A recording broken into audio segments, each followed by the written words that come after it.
Audible Realms presents The Strange Case of Dr. Jekyll and Mr. Hyde by Robert Louis Stevenson, narrated by John Kelsey. Story of the Door.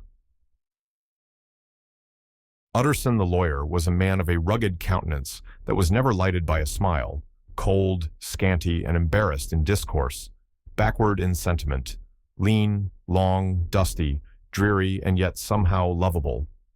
At friendly meetings, and when the wine was to his taste, something eminently human beaconed from his eye, something indeed which never found its way into his talk, but which spoke not only in these silent symbols of the after-dinner face, but more often and loudly in the acts of his life.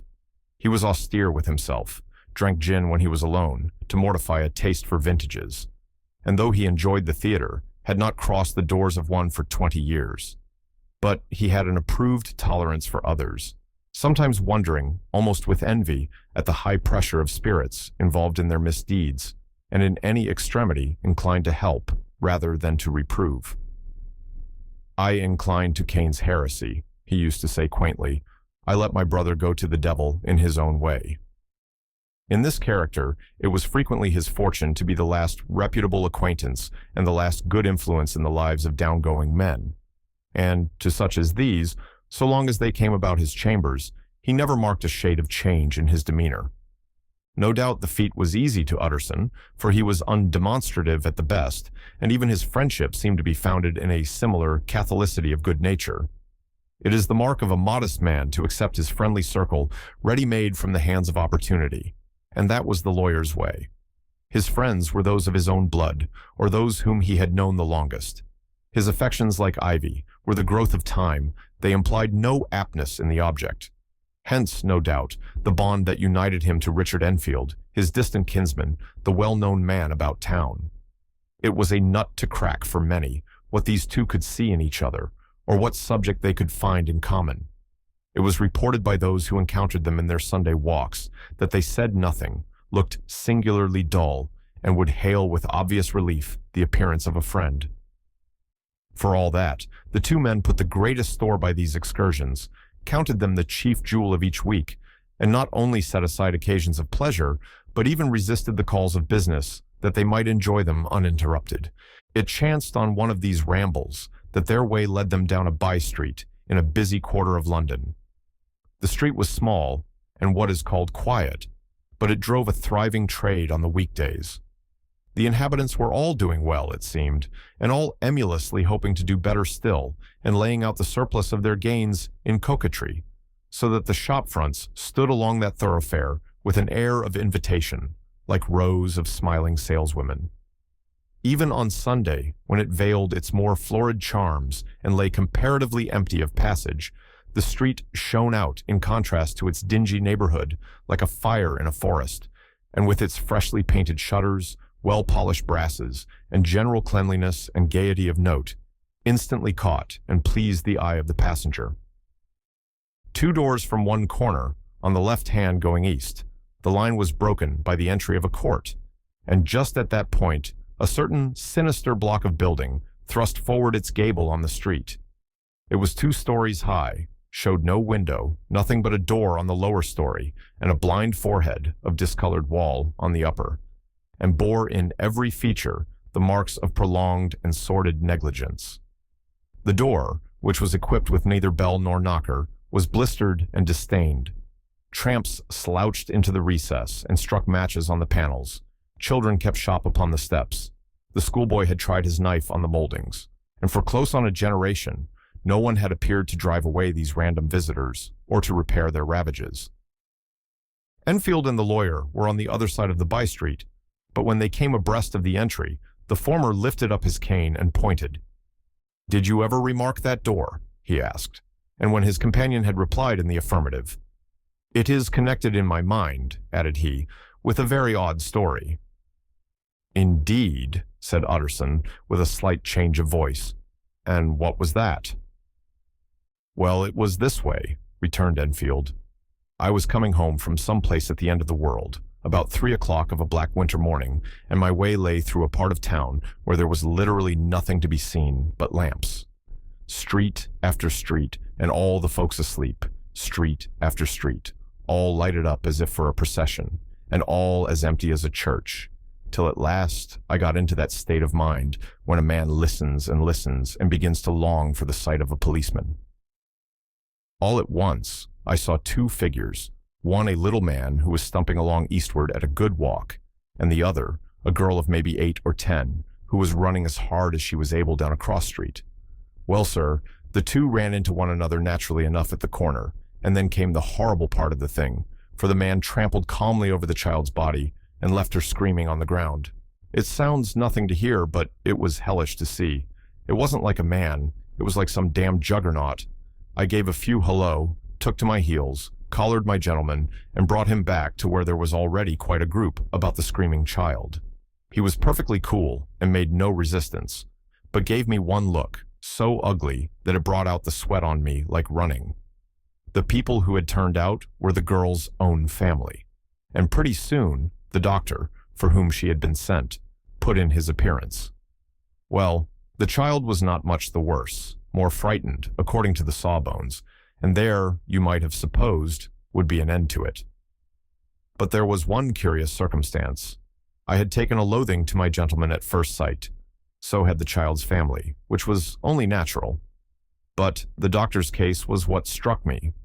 He was the usual cut and dry apothecary, of no particular age and color, with a strong Edinburgh accent, and about as emotional as a bagpipe. Well, sir, he was like the rest of us. Every time he looked at my prisoner, I saw that Sawbones turned sick and white with desire to kill him. I knew what was in his mind, just as he knew what was in mine, and killing being out of the question, we did the next best. We told the man we could and would make such a scandal out of this as should make his name stink from one end of London to the other. If he had any friends or any credit, we undertook that he should lose them. And all the time, as we were pitching it in red hot, we were keeping the women off him as best we could, for they were as wild as harpies. I never saw a circle of such hateful faces, and there was the man in the middle with a kind of black sneering coolness. Frightened too, I could see that, but carrying it off, sir, really like Satan. "If you choose to make capital out of this accident," said he, "I am naturally helpless. No gentleman but wishes to avoid a scene," says he. "Name your figure."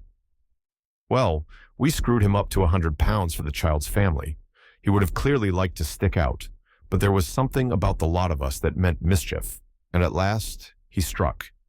The next thing was to get the money, and where do you think he carried us but to that place with the door?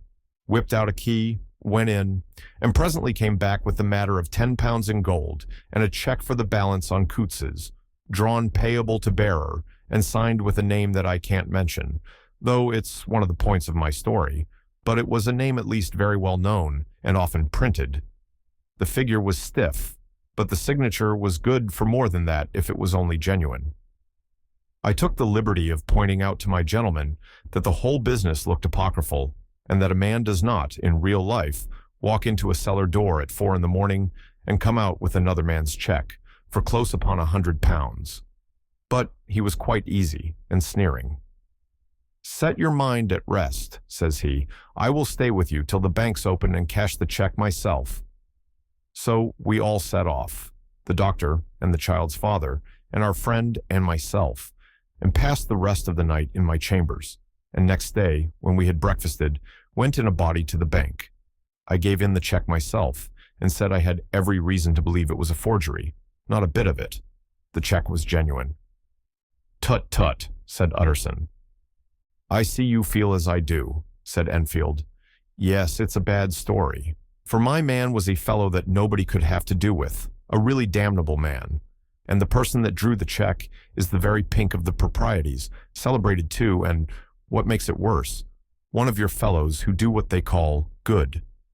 Blackmail, I suppose, an honest man paying through the nose for some of the capers of his youth.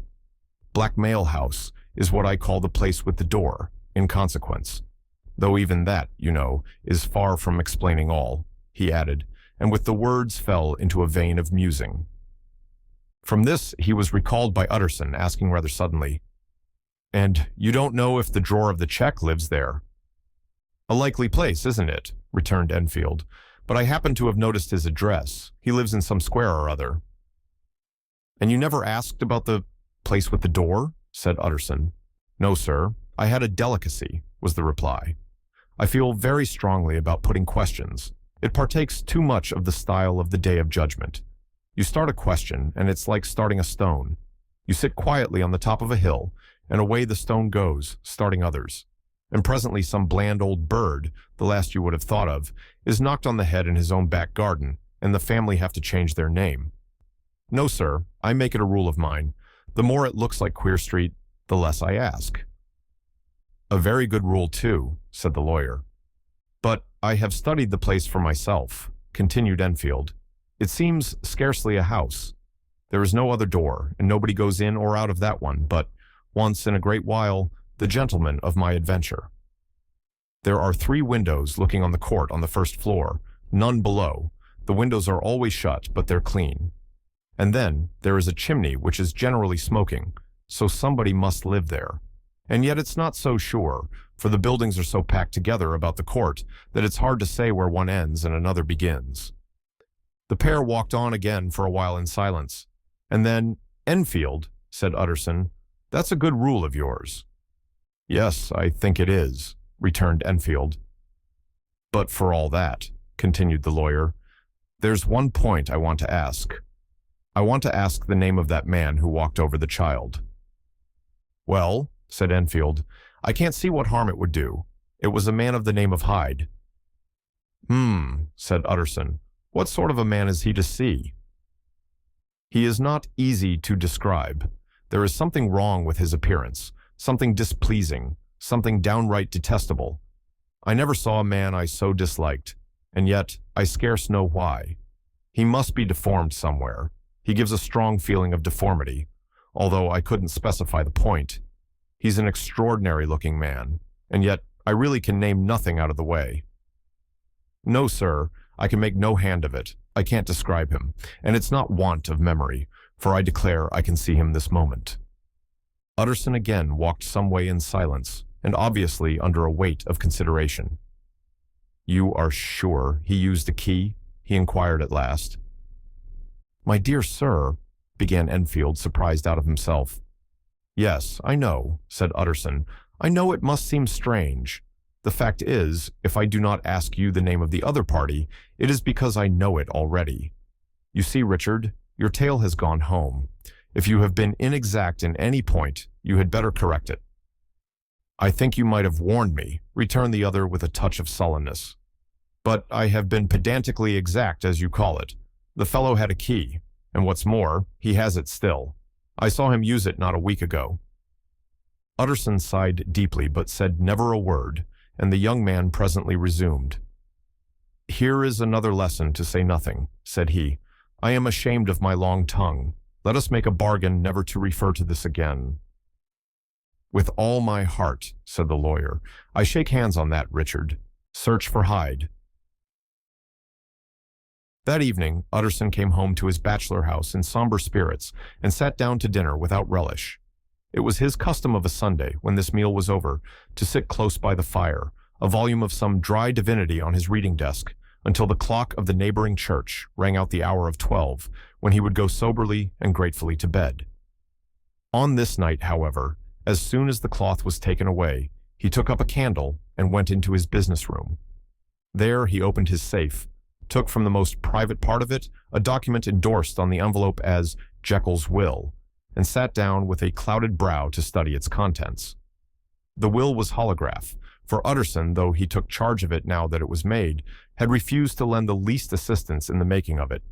It provided not only that, in case of the decease of Henry Jekyll, all his possessions were to pass into the hands of his friend and benefactor Edward Hyde, but that in case of Jekyll's disappearance or unexplained absence for any period exceeding 3 calendar months, the said Edward Hyde should step into the said Henry Jekyll's shoes without further delay and free from any burden or obligation beyond the payment of a few small sums to the members of the doctor's household. This document had long been the lawyer's eyesore.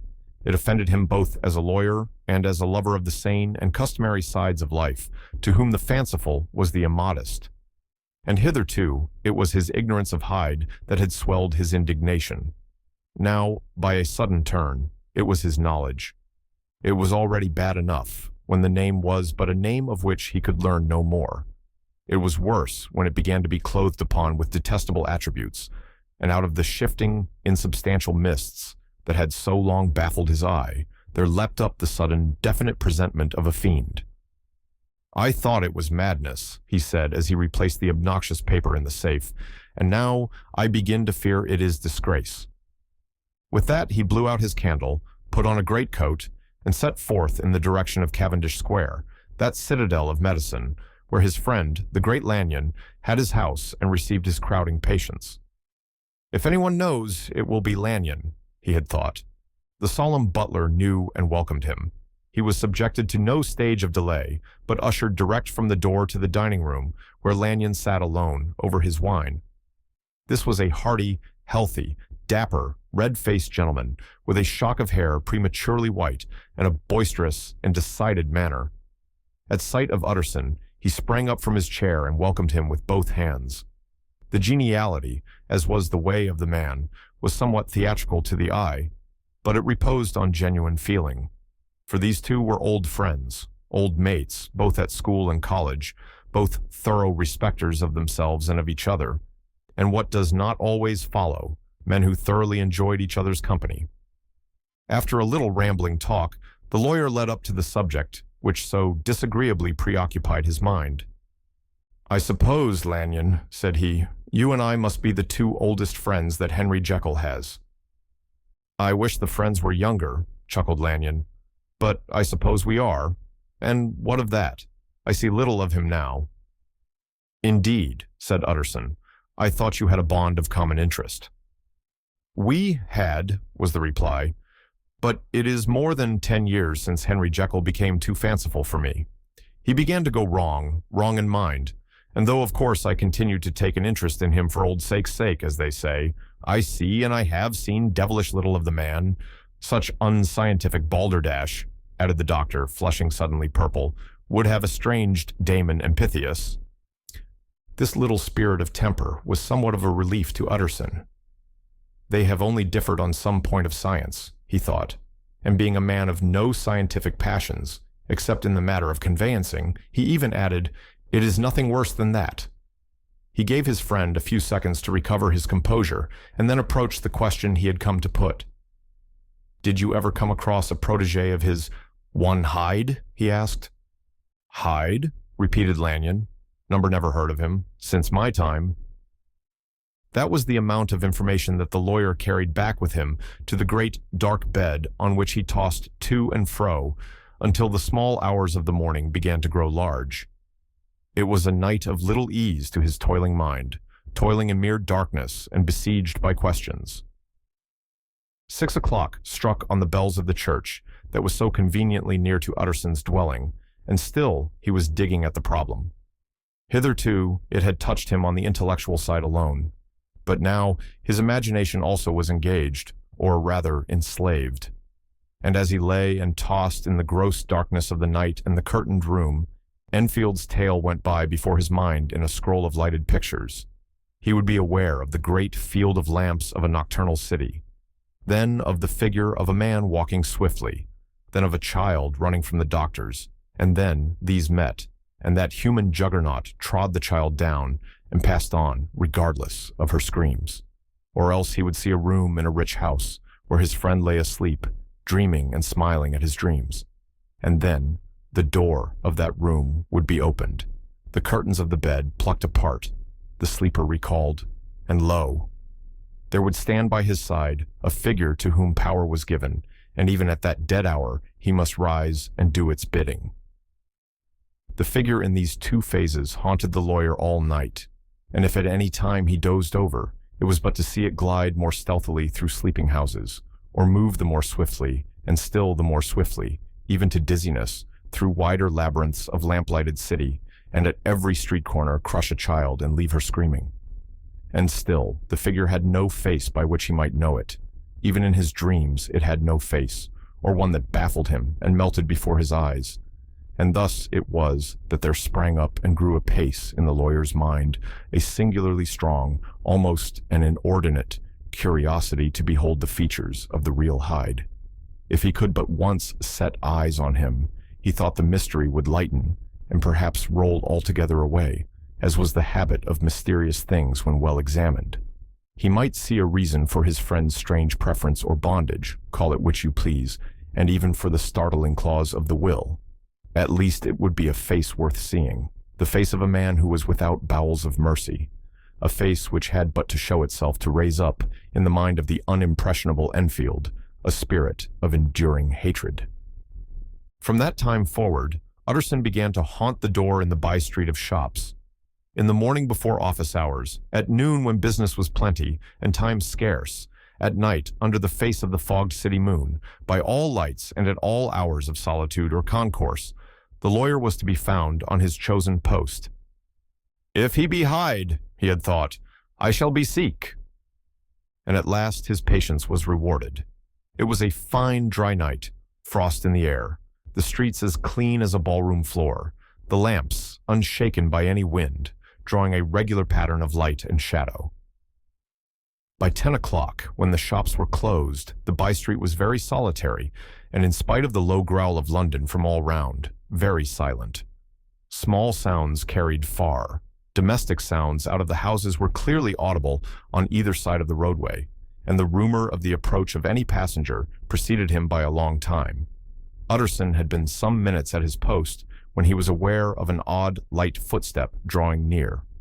In the course of his nightly patrols, he had long grown accustomed to the quaint effect with which the footfalls of a single person, while he is still a great way off, suddenly spring out distinct from the vast hum and clatter of the city. Yet his attention had never before been so sharply and decisively arrested, and it was with a strong, superstitious prevision of success that he withdrew into the entry of the court. The steps drew swiftly nearer and swelled out suddenly louder as they turned the end of the street. The lawyer, looking forth from the entry, could soon see what manner of man he had to deal with. He was small and very plainly dressed, and the look of him, even at that distance, went somehow strongly against the watcher's inclination. But he made straight for the door, crossing the roadway to save time, and as he came, he drew a key from his pocket like one approaching home. Utterson stepped out and touched him on the shoulder as he passed. "Hyde, I think?" Hyde shrank back with a hissing intake of the breath, but his fear was only momentary, and though he did not look the lawyer in the face, he answered coolly enough, "That is my name. What do you want?" "I see you are going in," returned the lawyer. "I am an old friend of Jekyll's, Utterson of Gaunt Street. You must have heard of my name, and meeting you so conveniently, I thought you might admit me." "You will not find Jekyll. He is from home," replied Hyde, blowing in the key. And then suddenly, but still without looking up, "How did you know me?" he asked. "On your side," said Utterson. "Will you do me a favor?" "With pleasure," replied the other. "What shall it be?" "Will you let me see your face?" asked the lawyer. Hyde appeared to hesitate, and then, as if upon some sudden reflection, fronted about with an air of defiance, and the pair stared at each other pretty fixedly for a few seconds. "Now I shall know you again," said Utterson. "It may be useful." "Yes," returned Hyde, "it is as well we have met, and apropos, you should have my address." And he gave a number of a street in Soho. "And now," said the other, "how did you know me?" "By description," was the reply. "Whose description?" "We have common friends," said Utterson. "Common friends," echoed Hyde, a little hoarsely. "Who are they?" "Jekyll, for instance," said the lawyer. "He never told you," cried Hyde, with a flush of anger. "I did not think you would have lied." "Come," said Utterson, "that is not fitting language." The other snarled aloud into a savage laugh, and the next moment, with extraordinary quickness, he had unlocked the door and disappeared into the house. The lawyer stood a while when Hyde had left him, the picture of disquietude. Then he began slowly to mount the street, pausing every step or two and putting his hand to his brow like a man in mental perplexity. The problem he was thus debating as he walked was one of a class that is rarely solved. Hyde was pale and dwarfish. He gave an impression of deformity without any nameable malformation. He had a displeasing smile. He had borne himself to the lawyer with a sort of murderous mixture of timidity and boldness, and he spoke with a husky, whispering, and somewhat broken voice.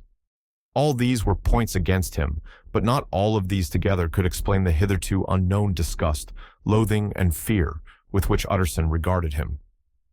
"There must be something else," said the perplexed gentleman. "There is something more, if I could find a name for it. God bless me, the man seems hardly human. Something troglodytic, shall we say? Or can it be the old story of Fell? Or is it the mere radiance of a foul soul that thus transpires through and transfigures its clay continent? The last, I think. For, oh, my poor old Harry Jekyll, if ever I read Satan's signature upon a face, it is on that of your new friend." Round the corner from the by-street, there was a square of ancient, handsome houses, now for the most part decayed from their high estate and let in flats and chambers to all sorts and conditions of men. Map engravers, architects, shady lawyers, and the agents of obscure enterprises. One house, however, second from the corner, was still occupied entire, and at the door of this, which wore a great air of wealth and comfort, though it was now plunged in darkness except for the fanlight, Utterson stopped and knocked. A well-dressed elderly servant opened the door. "Is Jekyll at home, Poole?" asked the lawyer. "I will see, Utterson," said Poole, admitting the visitor, as he spoke, into a large, low-roofed, comfortable hall, paved with flags, warmed, after the fashion of a country house, by a bright open fire, and furnished with costly cabinets of oak. "Will you wait here by the fire, sir, or shall I give you a light in the dining room?" "Here, thank you," said the lawyer, and he drew near and leaned on the tall fender. This hall, in which he was now left alone, was a pet fancy of his friend the doctor's, and Utterson himself was wont to speak of it as the pleasantest room in London. But tonight there was a shudder in his blood. The face of Hyde sat heavy on his memory. He felt, what was rare with him, a nausea and distaste of life, and in the gloom of his spirits he seemed to read a menace in the flickering of the firelight on the polished cabinets and the uneasy starting of the shadow on the roof. He was ashamed of his relief when Poole presently returned to announce that Jekyll was gone out. "I saw Hyde go in by the old dissecting room, Poole," he said. "Is that right, when Jekyll is from home?" "Quite right, Utterson, sir," replied the servant. "Hyde has a key." "Your master seems to repose a great deal of trust in that young man, Poole," resumed the other musingly. "Yes, sir, he does indeed," said Poole. "We have all orders to obey him." "I do not think I ever met Hyde?" asked Utterson.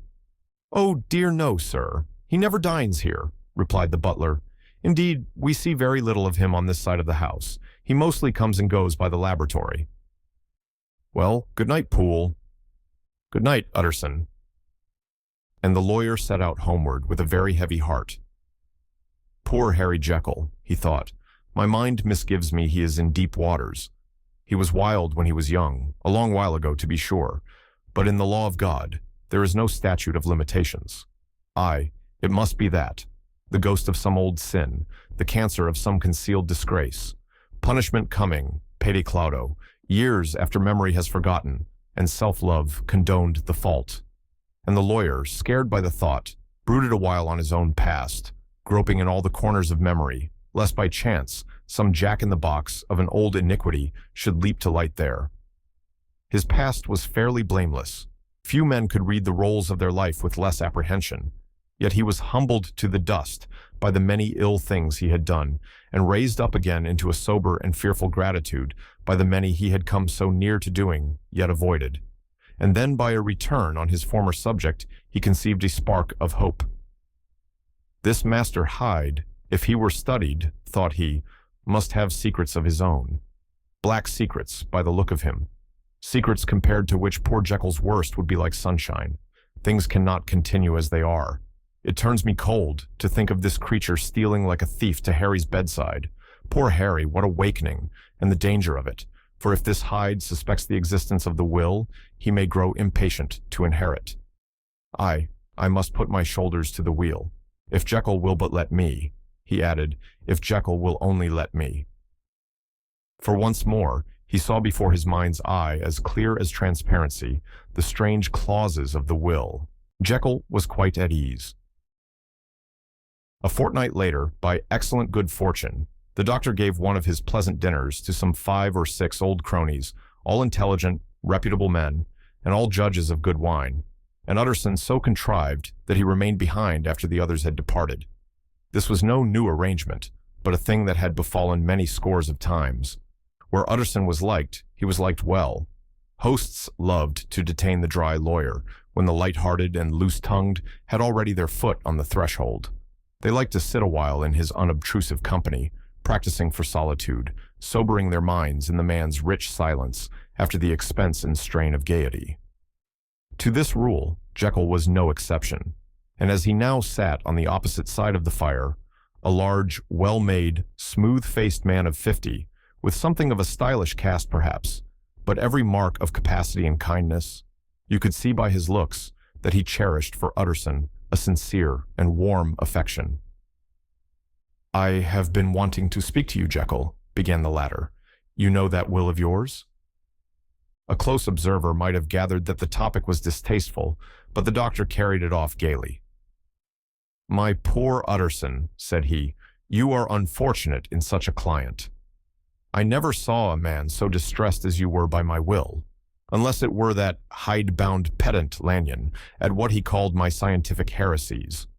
Oh, I know he's a good fellow, you needn't frown, an excellent fellow, and I always mean to see more of him, but a hide-bound pedant for all that, an ignorant, blatant pedant. I was never more disappointed in any man than Lanyon." "You know I never approved of it," pursued Utterson, ruthlessly disregarding the fresh topic. "My will?" "Yes, certainly I know that," said the doctor a trifle sharply. "You have told me so." "Well, I tell you so again," continued the lawyer. "I have been learning something of young Hyde." The large, handsome face of Jekyll grew pale to the very lips, and there came a blackness about his eyes. "I do not care to hear more," said he. "This is a matter I thought we had agreed to drop." "What I heard was abominable," said Utterson. "It can make no change." "You do not understand my position," returned the doctor with a certain incoherency of manner. "I am painfully situated, Utterson. My position is a very strange one. It is one of those affairs that cannot be mended by talking." "Jekyll," said Utterson, "you know me. I am a man to be trusted. Make a clean breast of this in confidence, and I make no doubt I can get you out of it." "My good Utterson," said the doctor, "this is very good of you. This is downright good of you, and I cannot find words to thank you in. I believe you fully. I would trust you before any man alive. Aye, before myself, if I could make the choice. But indeed, it isn't what you fancy. It is not as bad as that. And just to put your good heart at rest, I will tell you one thing. The moment I choose, I can be rid of Hyde. I give you my hand upon that, and I thank you again and again. And I will just add one little word, Utterson, that I'm sure you'll take in good part. This is a private matter, and I beg of you to let it sleep." Utterson reflected a little, looking in the fire. "I have no doubt you are perfectly right," he said at last, getting to his feet. "Well, but since we have touched upon this business, and for the last time I hope," continued the doctor, "there is one point I should like you to understand. I have really a very great interest in poor Hyde. I know you have seen him. He told me so, and I fear he was rude. But I do sincerely take a very great interest in that young man. And if I am taken away, Utterson, I wish you to promise me that you will bear with him and get his rights for him. I think you would, if you knew all, and it would be a weight off my mind if you would promise." "I can't pretend that I shall ever like him," said the lawyer. "I don't ask that," pleaded Jekyll, laying his hand upon the other's arm. "I only ask for justice. I only ask you to help him for my sake when I am no longer here." Utterson heaved an irrepressible sigh. "Well," said he, "I promise. The Carew murder case." Nearly a year later, in the month of October, 1800, London was startled by a crime of singular ferocity and rendered all the more notable by the high position of the victim. The details were few and startling. A maid-servant living alone in a house not far from the river had gone upstairs to bed about 11. Although a fog rolled over the city in the small hours, the early part of the night was cloudless, and the lane, which the maid's window overlooked, was brilliantly lit by the full moon. It seems she was romantically given, for she sat down upon her box, which stood immediately under the window, and fell into a dream of musing. Never, she used to say with streaming tears when she narrated that experience, never had she felt more at peace with all men or thought more kindly of the world. And as she so sat, she became aware of an aged, beautiful gentleman with white hair drawing near along the lane and advancing to meet him, another and very small gentleman to whom at first she paid less attention. When they had come within speech, which was just under the maid's eyes, the older man bowed and accosted the other with a very pretty manner of politeness. It did not seem as if the subject of his address were of great importance. Indeed, from his pointing, it sometimes appeared as if he were only inquiring his way. But the moon shone on his face as he spoke, and the girl was pleased to watch it. It seemed to breathe such an innocent and old-world kindness of disposition, yet with something high, too, as of a well-founded self-content. Presently her eye wandered to the other, and she was surprised to recognize in him a certain Hyde, who had once visited her master, and for whom she had conceived a dislike. He had in his hand a heavy cane, with which he was trifling, but he answered never a word, and seemed to listen with an ill-contained impatience. And then, all of a sudden, he broke out in a great flame of anger, stamping with his foot, brandishing the cane, and carrying on, as the maid described it, like a madman. The old gentleman took a step back, with the air of one very much surprised and a trifle hurt, and at that, Hyde broke out of all bounds, and clubbed him to the earth.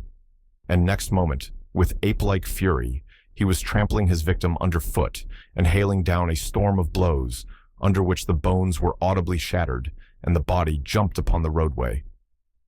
At the horror of these sights and sounds, the maid fainted. It was 2 o'clock when she came to herself and called for the police. The murderer was gone long ago, but there lay his victim in the middle of the lane, incredibly mangled. The stick with which the deed had been done, although it was of some rare and very tough and heavy wood, had broken in the middle under the stress of this insensate cruelty, and one splintered half had rolled in the neighboring gutter. The other, without doubt, had been carried away by the murderer. A purse and gold watch were found upon the victim, but no cards or papers, except a sealed and stamped envelope, which he had been probably carrying to the post, and which bore the name and address of Utterson. This was brought to the lawyer the next morning, before he was out of bed, and he had no sooner seen it and been told the circumstances than he shot out a solemn lip. "I shall say nothing till I have seen the body," said he. "This may be very serious. Have the kindness to wait while I dress." And with the same grave countenance, he hurried through his breakfast and drove to the police station, whither the body had been carried. As soon as he came into the cell, he nodded. "Yes," said he, "I recognize him. I am sorry to say that this is Sir Danvers Carew." "Good God, sir!" exclaimed the officer. "Is it possible?" And the next moment his eye lighted up with professional ambition. "This will make a deal of noise," he said, "and perhaps you can help us to the man." And he briefly narrated what the maid had seen, and showed the broken stick. Utterson had already quailed at the name of Hyde, but when the stick was laid before him, he could doubt no longer. Broken and battered as it was, he recognized it for one that he had himself presented many years before to Henry Jekyll. "Is this Hyde a person of small stature?" he inquired. "Particularly small and particularly wicked-looking is what the maid calls him," said the officer. Utterson reflected, and then raising his head, "If you will come with me in my cab," he said, "I think I can take you to his house." It was by this time about 9 in the morning, and the first fog of the season. A great chocolate-colored pall lowered over heaven, but the wind was continually charging and routing these embattled vapors, so that as the cab crawled from street to street, Utterson beheld a marvelous number of degrees and hues of twilight. For here it would be dark like the back end of evening, and there would be a glow of a rich, lurid brown, like the light of some strange conflagration.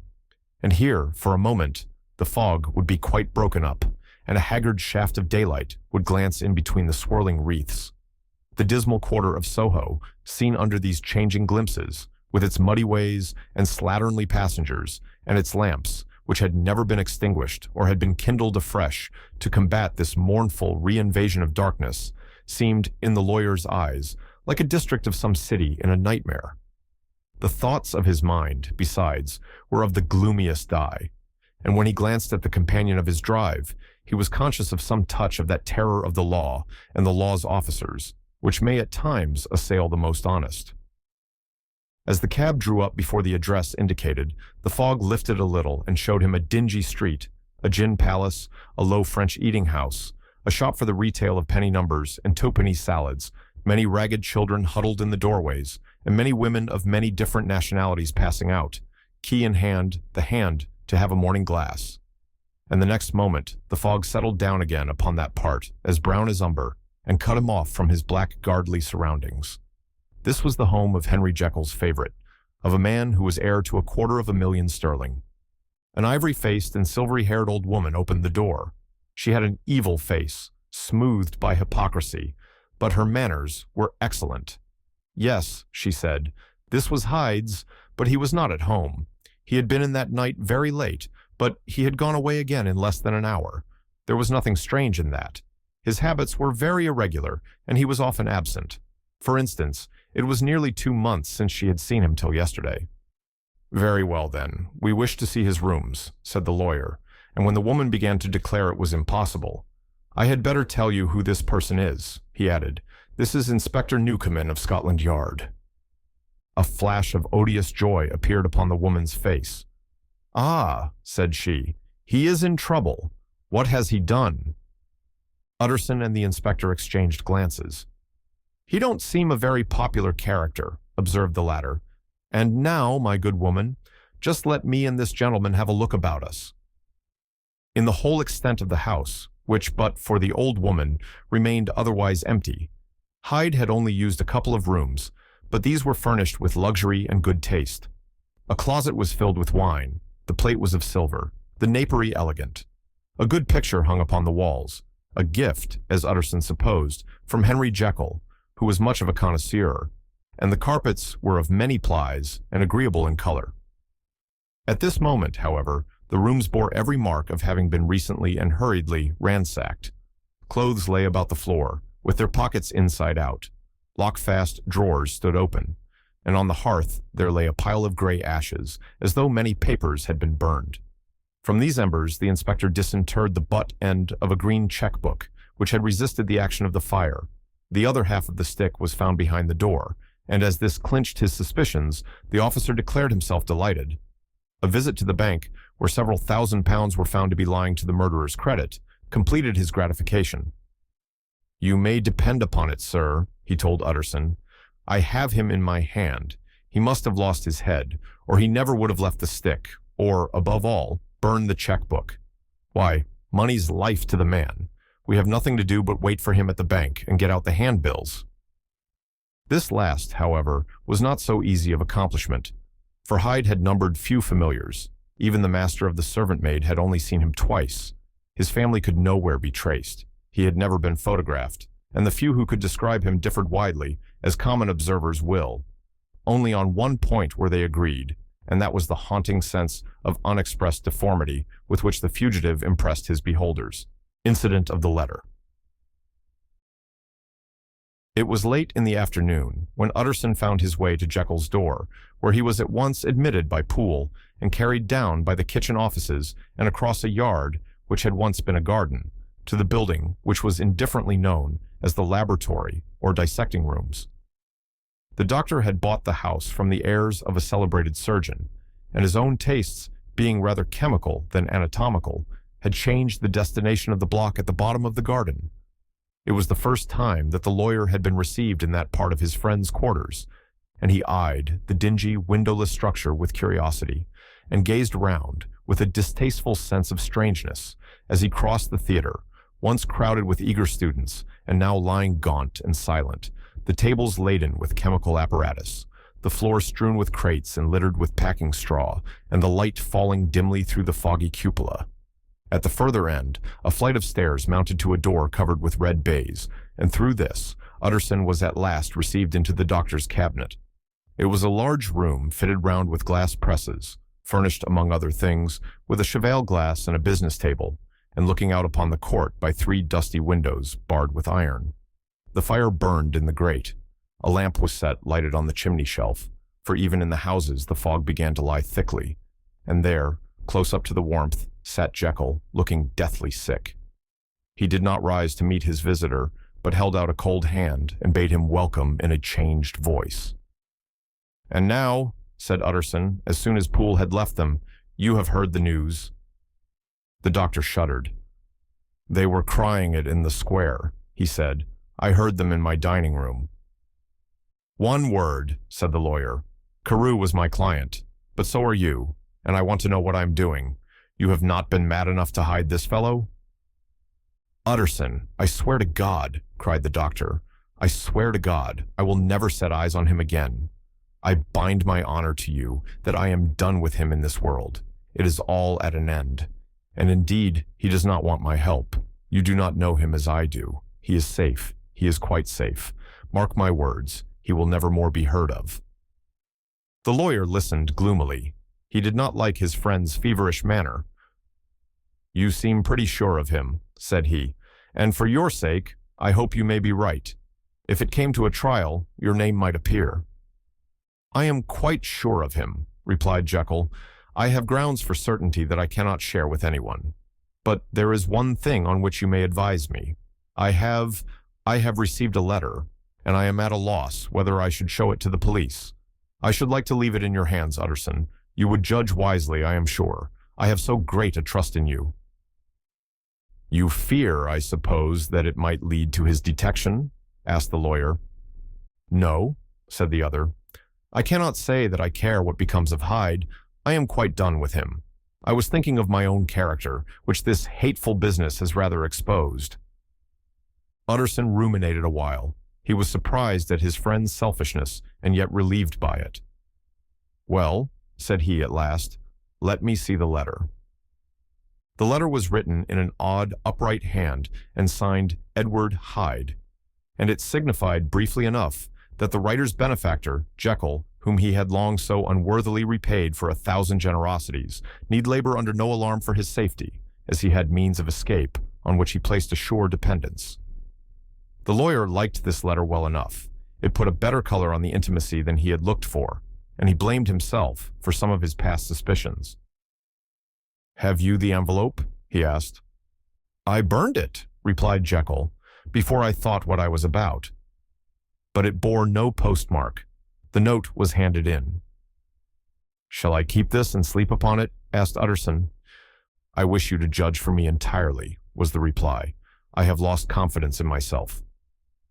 "Well, I shall consider," returned the lawyer. "And now one word more. It was Hyde who dictated the terms in your will about that disappearance?" The doctor seemed seized with a qualm of faintness. He shut his mouth tight and nodded. "I knew it," said Utterson. "He meant to murder you. You had a fine escape." "I have had what is far more to the purpose," returned the doctor solemnly. "I have had a lesson. Oh God, Utterson, what a lesson I have had!" And he covered his face for a moment with his hands. On his way out, the lawyer stopped and had a word or two with Poole. "By the by," said he, "there was a letter handed in today. What was the messenger like?" But Poole was positive nothing had come except by post, and only circulars by that, he added. This news sent off the visitor with his fears renewed. Plainly the letter had come by the laboratory door. Possibly, indeed, it had been written in the cabinet, and if that were so, it must be differently judged and handled with the more caution. The newsboys, as he went, were crying themselves hoarse along the footways. Special edition. Shocking murder of an... That was the funeral oration of one friend and client, and he could not help a certain apprehension lest the good name of another should be sucked down in the eddy of the scandal. It was, at least, a ticklish decision that he had to make, and self-reliant as he was by habit, he began to cherish a longing for advice. It was not to be had directly, but perhaps, he thought, it might be fished for. Presently after, he sat on one side of his own hearth, with Guest, his head clerk, upon the other, and midway between, at a nicely calculated distance from the fire, a bottle of a particular old wine that had long dwelt unsunned in the foundations of his house. The fog still slept on the wing above the drowned city, where the lamps glimmered like carbuncles, and through the muffle and smother of these fallen clouds, the procession of the town's life was still rolling in through the great arteries with a sound as of a mighty wind.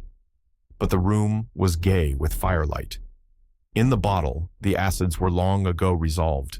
The imperial dye had softened with time as the color grows richer in stained windows, and the glow of hot autumn afternoons on hillside vineyards was ready to be set free and to disperse the fogs of London. Insensibly the lawyer melted. There was no man from whom he kept fewer secrets than Guest, and he was not always sure that he kept as many as he meant. Guest had often been on business to the doctors. He knew Poole. He could scarce have failed to hear of Hyde's familiarity about the house. He might draw conclusions. Was it not as well, then, that he should see a letter which put that mystery to right?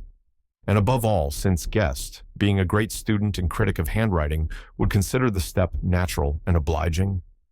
The clerk, besides, was a man of counsel. He could scarce read so strange a document without dropping a remark, and by that remark, Utterson might shape his future course. "This is a sad business about Sir Danvers," he said. "Yes, sir, indeed. It has elicited a great deal of public feeling," returned Guest. "The man, of course, was mad." "I should like to hear your views on that," replied Utterson. "I have a document here in his handwriting. It is between ourselves, for I scarce know what to do about it. It is an ugly business at the best. But there it is, quite in your way. A murderer's autograph." Guest's eyes brightened, and he sat down at once and studied it with passion. "No, sir," he said, "not mad, but it is an odd hand." "And by all accounts, a very odd writer," added the lawyer. Just then the servant entered with a note. "Is that from Jekyll, sir?" inquired the clerk. "I thought I knew the writing. Anything private, Utterson?" "Only an invitation to dinner. Why? Do you want to see it?" "One moment. I thank you, sir." And the clerk laid the 2 sheets of paper alongside and sedulously compared their contents. "Thank you, sir," he said at last, returning both. "It's a very interesting autograph." There was a pause, during which Utterson struggled with himself. "Why did you compare them, Guest?" he inquired suddenly. "Well, sir," returned the clerk, "there's a rather singular resemblance. The 2 hands are in many points identical, only differently sloped." "Rather quaint," said Utterson. "It is, as you say, rather quaint," returned Guest. "I wouldn't speak of this note, you know," said the master. "No, sir," said the clerk. "I understand." But no sooner was Utterson alone that night than he locked the note into his safe, where it reposed from that time forward. "What," he thought, "Henry Jekyll forged for a murderer?" And his blood ran cold in his veins. Incident of Lanyon.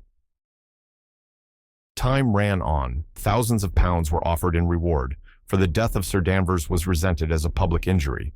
But Hyde had disappeared out of the ken of the police as though he had never existed. Much of his past was unearthed indeed, and all disreputable. Tales came out of the man's cruelty, at once so callous and violent, of his vile life, of his strange associates, of the hatred that seemed to have surrounded his career, but of his present whereabouts, not a whisper. From the time he had left the house in Soho on the morning of the murder, he was simply blotted out, and gradually, as time drew on, Utterson began to recover from the hotness of his alarm, and to grow more at quiet with himself. The death of Sir Danvers was, to his way of thinking, more than paid for by the disappearance of Hyde. Now that that evil influence had been withdrawn, a new life began for Jekyll. He came out of his seclusion, renewed relations with his friends, became once more their familiar guest and entertainer, and whilst he had always been known for charities, he was now no less distinguished for religion. He was busy. He was much in the open air. He did good. His face seemed to open and brighten, as if with an inward consciousness of service, and for more than 2 months the doctor was at peace. On the 8th of January, Utterson had dined at the doctor's with a small party. Lanyon had been there, and the face of the host had looked from one to the other, as in the old days when the trio were inseparable friends. On the 12th, and again on the 14th, the door was shut against the lawyer.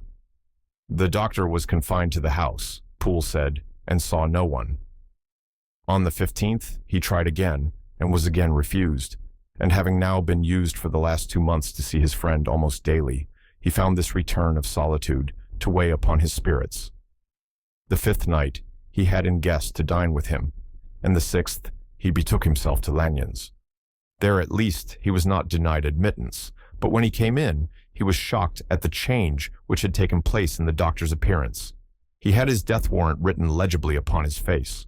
The rosy man had grown pale, his flesh had fallen away, he was visibly balder and older, and yet it was not so much these tokens of a swift physical decay that arrested the lawyer's notice, as a look in the eye and quality of manner that seemed to testify to some deep-seated terror of the mind. It was unlikely that the doctor should fear death, and yet that was what Utterson was tempted to suspect. Yes, he thought, he is a doctor, he must know his own state, and that his days are counted, and the knowledge is more than he can bear. And yet, when Utterson remarked on his ill looks, it was with an air of great firmness that Lanyon declared himself a doomed man. "I have had a shock," he said, "and I shall never recover. It is a question of weeks. Well, life has been pleasant. I liked it. Yes, sir, I used to like it. I sometimes think if we knew all, we should be more glad to get away." "Jekyll is ill too," observed Utterson. "Have you seen him?" But Lanyon's face changed, and he held up a trembling hand. "I wish to see or hear no more of Jekyll," he said in a loud, unsteady voice. "I am quite done with that person, and I beg that you will spare me any allusion to one whom I regard as dead." "Tut, tut," said Utterson, and then, after a considerable pause, "Can't I do anything?" he inquired. "We are 3 very old friends, Lanyon. We shall not live to make others." "Nothing can be done," returned Lanyon. "Ask himself." "He will not see me," said the lawyer. "I am not surprised at that," was the reply. "Some day, Utterson, after I am dead, you may perhaps come to learn the right and wrong of this. I cannot tell you. And in the meantime, if you can sit and talk with me of other things, for God's sake, stay and do so. But if you cannot keep clear of this accursed topic, then in God's name, go, for I cannot bear it." As soon as he got home, Utterson sat down and wrote to Jekyll, complaining of his exclusion from the house and asking the cause of this unhappy break with Lanyon. And the next day brought him a long answer, often very pathetically worded, and sometimes darkly mysterious in drift. The quarrel with Lanyon was incurable. "I do not blame our old friend," Jekyll wrote, "but I share his view that we must never meet. I mean from henceforth to lead a life of extreme seclusion. You must not be surprised, nor must you doubt my friendship, if my door is often shut even to you.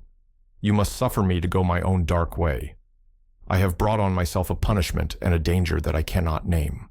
If I am the chief of sinners, I am the chief of sufferers also. I could not think that this earth contained a place for sufferings and terrors so unmanning. And you can do but one thing, Utterson, to lighten this destiny, and that is to respect my silence." Utterson was amazed. The dark influence of Hyde had been withdrawn. The doctor had returned to his old tasks and amities. A week ago, the prospect had smiled with every promise of a cheerful and an honored age, and now in a moment, friendship and peace of mind and the whole tenor of his life were wrecked. So great and unprepared a change pointed to madness, but in view of Lanyon's manner and words, there must lie for it some deeper ground. A week afterwards, Lanyon took to his bed, and in something less than a fortnight, he was dead. The night after the funeral at which he had been sadly affected, Utterson locked the door of his business room, and sitting there by the light of a melancholy candle, drew out and set before him an envelope addressed by the hand and sealed with the seal of his dead friend. Private, for the hands of Utterson alone, and in case of his predecease to be destroyed unread. So it was emphatically superscribed, and the lawyer dreaded to behold the contents. "I have buried one friend today," he thought. "What if this should cost me another?" And then he condemned the fear as a disloyalty and broke the seal. Within there was another enclosure, likewise sealed, and marked upon the cover as not to be opened till the death or disappearance of Henry Jekyll. Utterson could not trust his eyes. Yes, it was disappearance. Here again, as in the mad will which he had long ago restored to its author, Here again were the idea of a disappearance and the name of Henry Jekyll bracketed. But in the will, that idea had sprung from the sinister suggestion of the man Hyde. It was set there with a purpose all too plain and horrible. Written by the hand of Lanyon, what should it mean? A great curiosity came on the trustee to disregard the prohibition and dive at once to the bottom of these mysteries. But professional honor and faith to his dead friend were stringent obligations, and the packet slept in the inmost corner of his private safe. It is one thing to mortify curiosity, another to conquer it, and it may be doubted if, from that day forth, Utterson desired the society of his surviving friend with the same eagerness. He thought of him kindly, but his thoughts were disquieted and fearful. He went to call indeed, but he was perhaps relieved to be denied admittance. Perhaps, in his heart, he preferred to speak with Poole upon the doorstep and surrounded by the air and sounds of the open city, rather than to be admitted into that house of voluntary bondage and to sit and speak with its inscrutable recluse. Poole had, indeed, no very pleasant news to communicate. The doctor, it appeared, now more than ever confined himself to the cabinet over the laboratory, where he would sometimes even sleep. He was out of spirits. He had grown very silent. He did not read. It seemed as if he had something on his mind. Utterson became so used to the unvarying character of these reports that he fell off little by little in the frequency of his visits. Incident at the window. It chanced on Sunday, when Utterson was on his usual walk with Enfield, that their way lay once again through the by-street, and that when they came in front of the door, both stopped to gaze on it. "Well," said Enfield, "that story's at an end at least. We shall never see more of Hyde." "I hope not," said Utterson. "Did I ever tell you that I once saw him and shared your feeling of repulsion?" "It was impossible to do the one without the other," returned Enfield. "And by the way, what an ass you must have thought me, not to know that this was a back way to Jekyll's. It was partly your own fault that I found it out, even when I did." "So you found it out, did you?" said Utterson. "But if that be so, we may step into the court and take a look at the windows.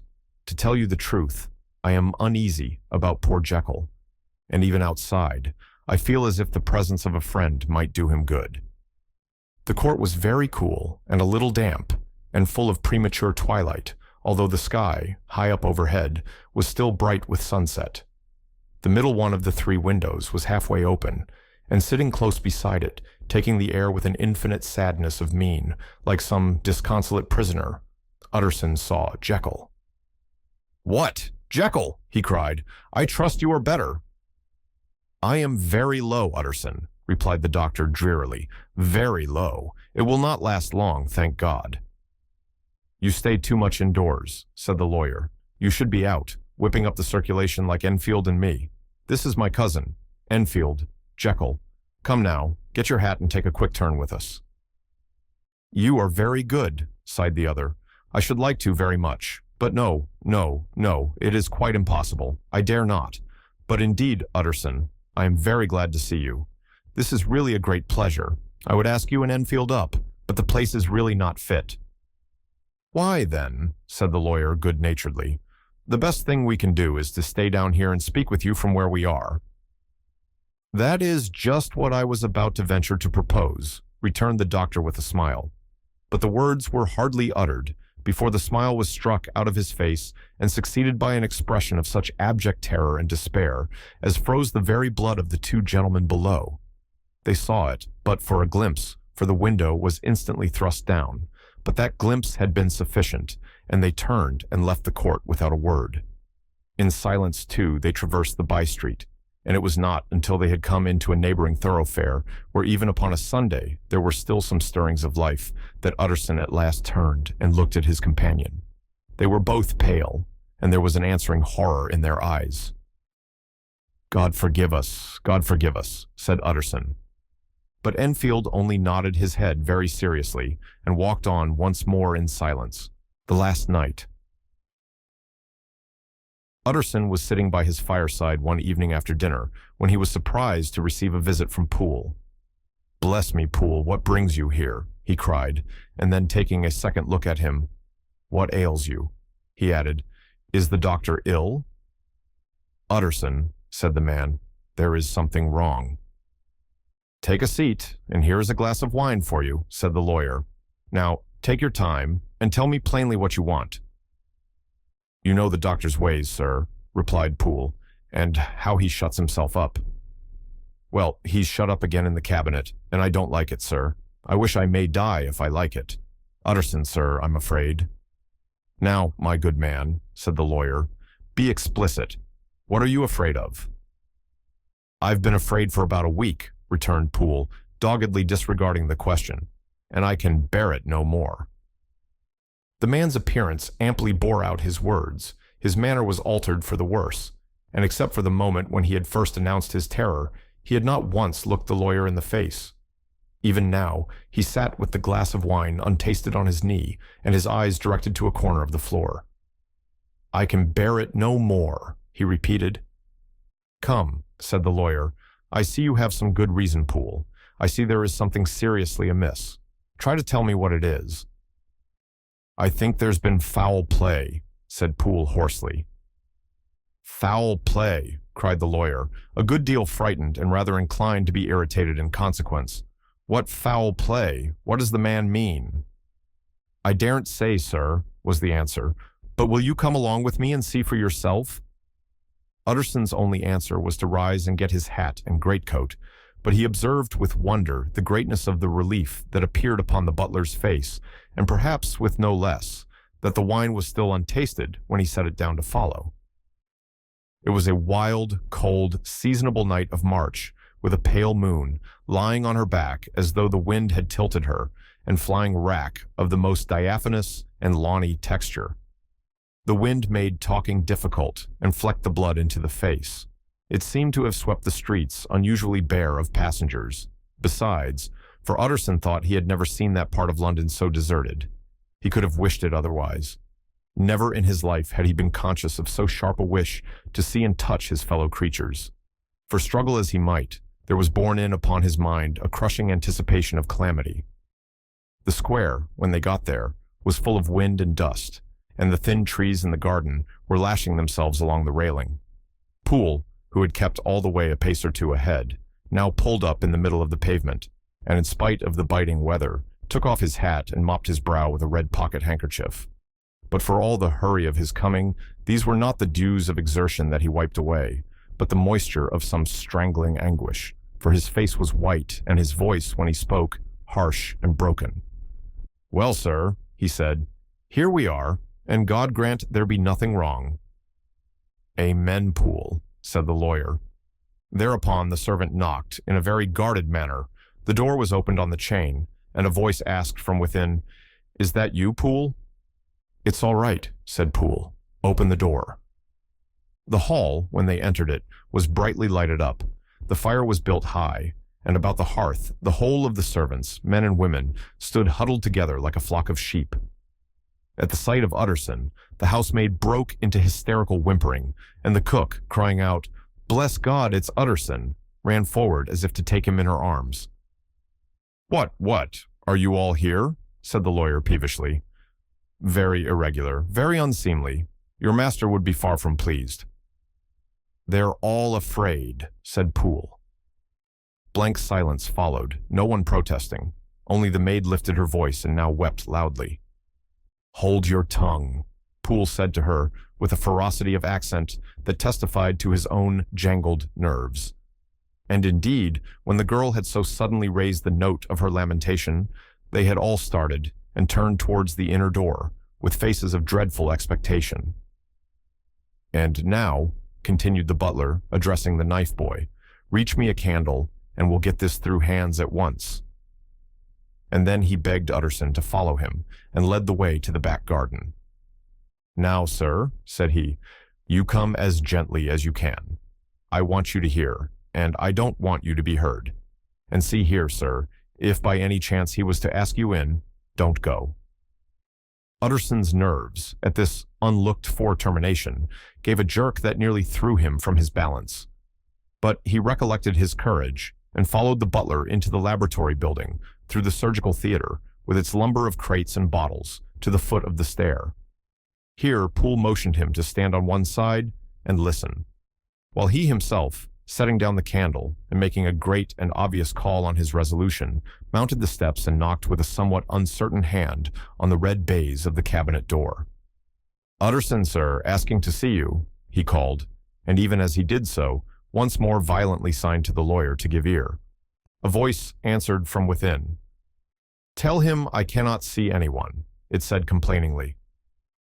"Thank you, sir," said Poole, with a note of something like triumph in his voice. And taking up his candle, he led Utterson back across the yard and into the great kitchen, where the fire was out and the beetles were leaping on the floor. "Sir," he said, looking Utterson in the eyes, "was that my master's voice?" "It seems much changed," replied the lawyer, very pale, but giving look for look. "Changed? Well, yes, I think so," said the butler. "Have I been 20 years in this man's house to be deceived about his voice? No, sir. Master's made away with. He was made away with 8 days ago, when we heard him cry out upon the name of God, and who's in there instead of him, and why it stays there, is a thing that cries to heaven, Utterson." "This is a very strange tale, Poole.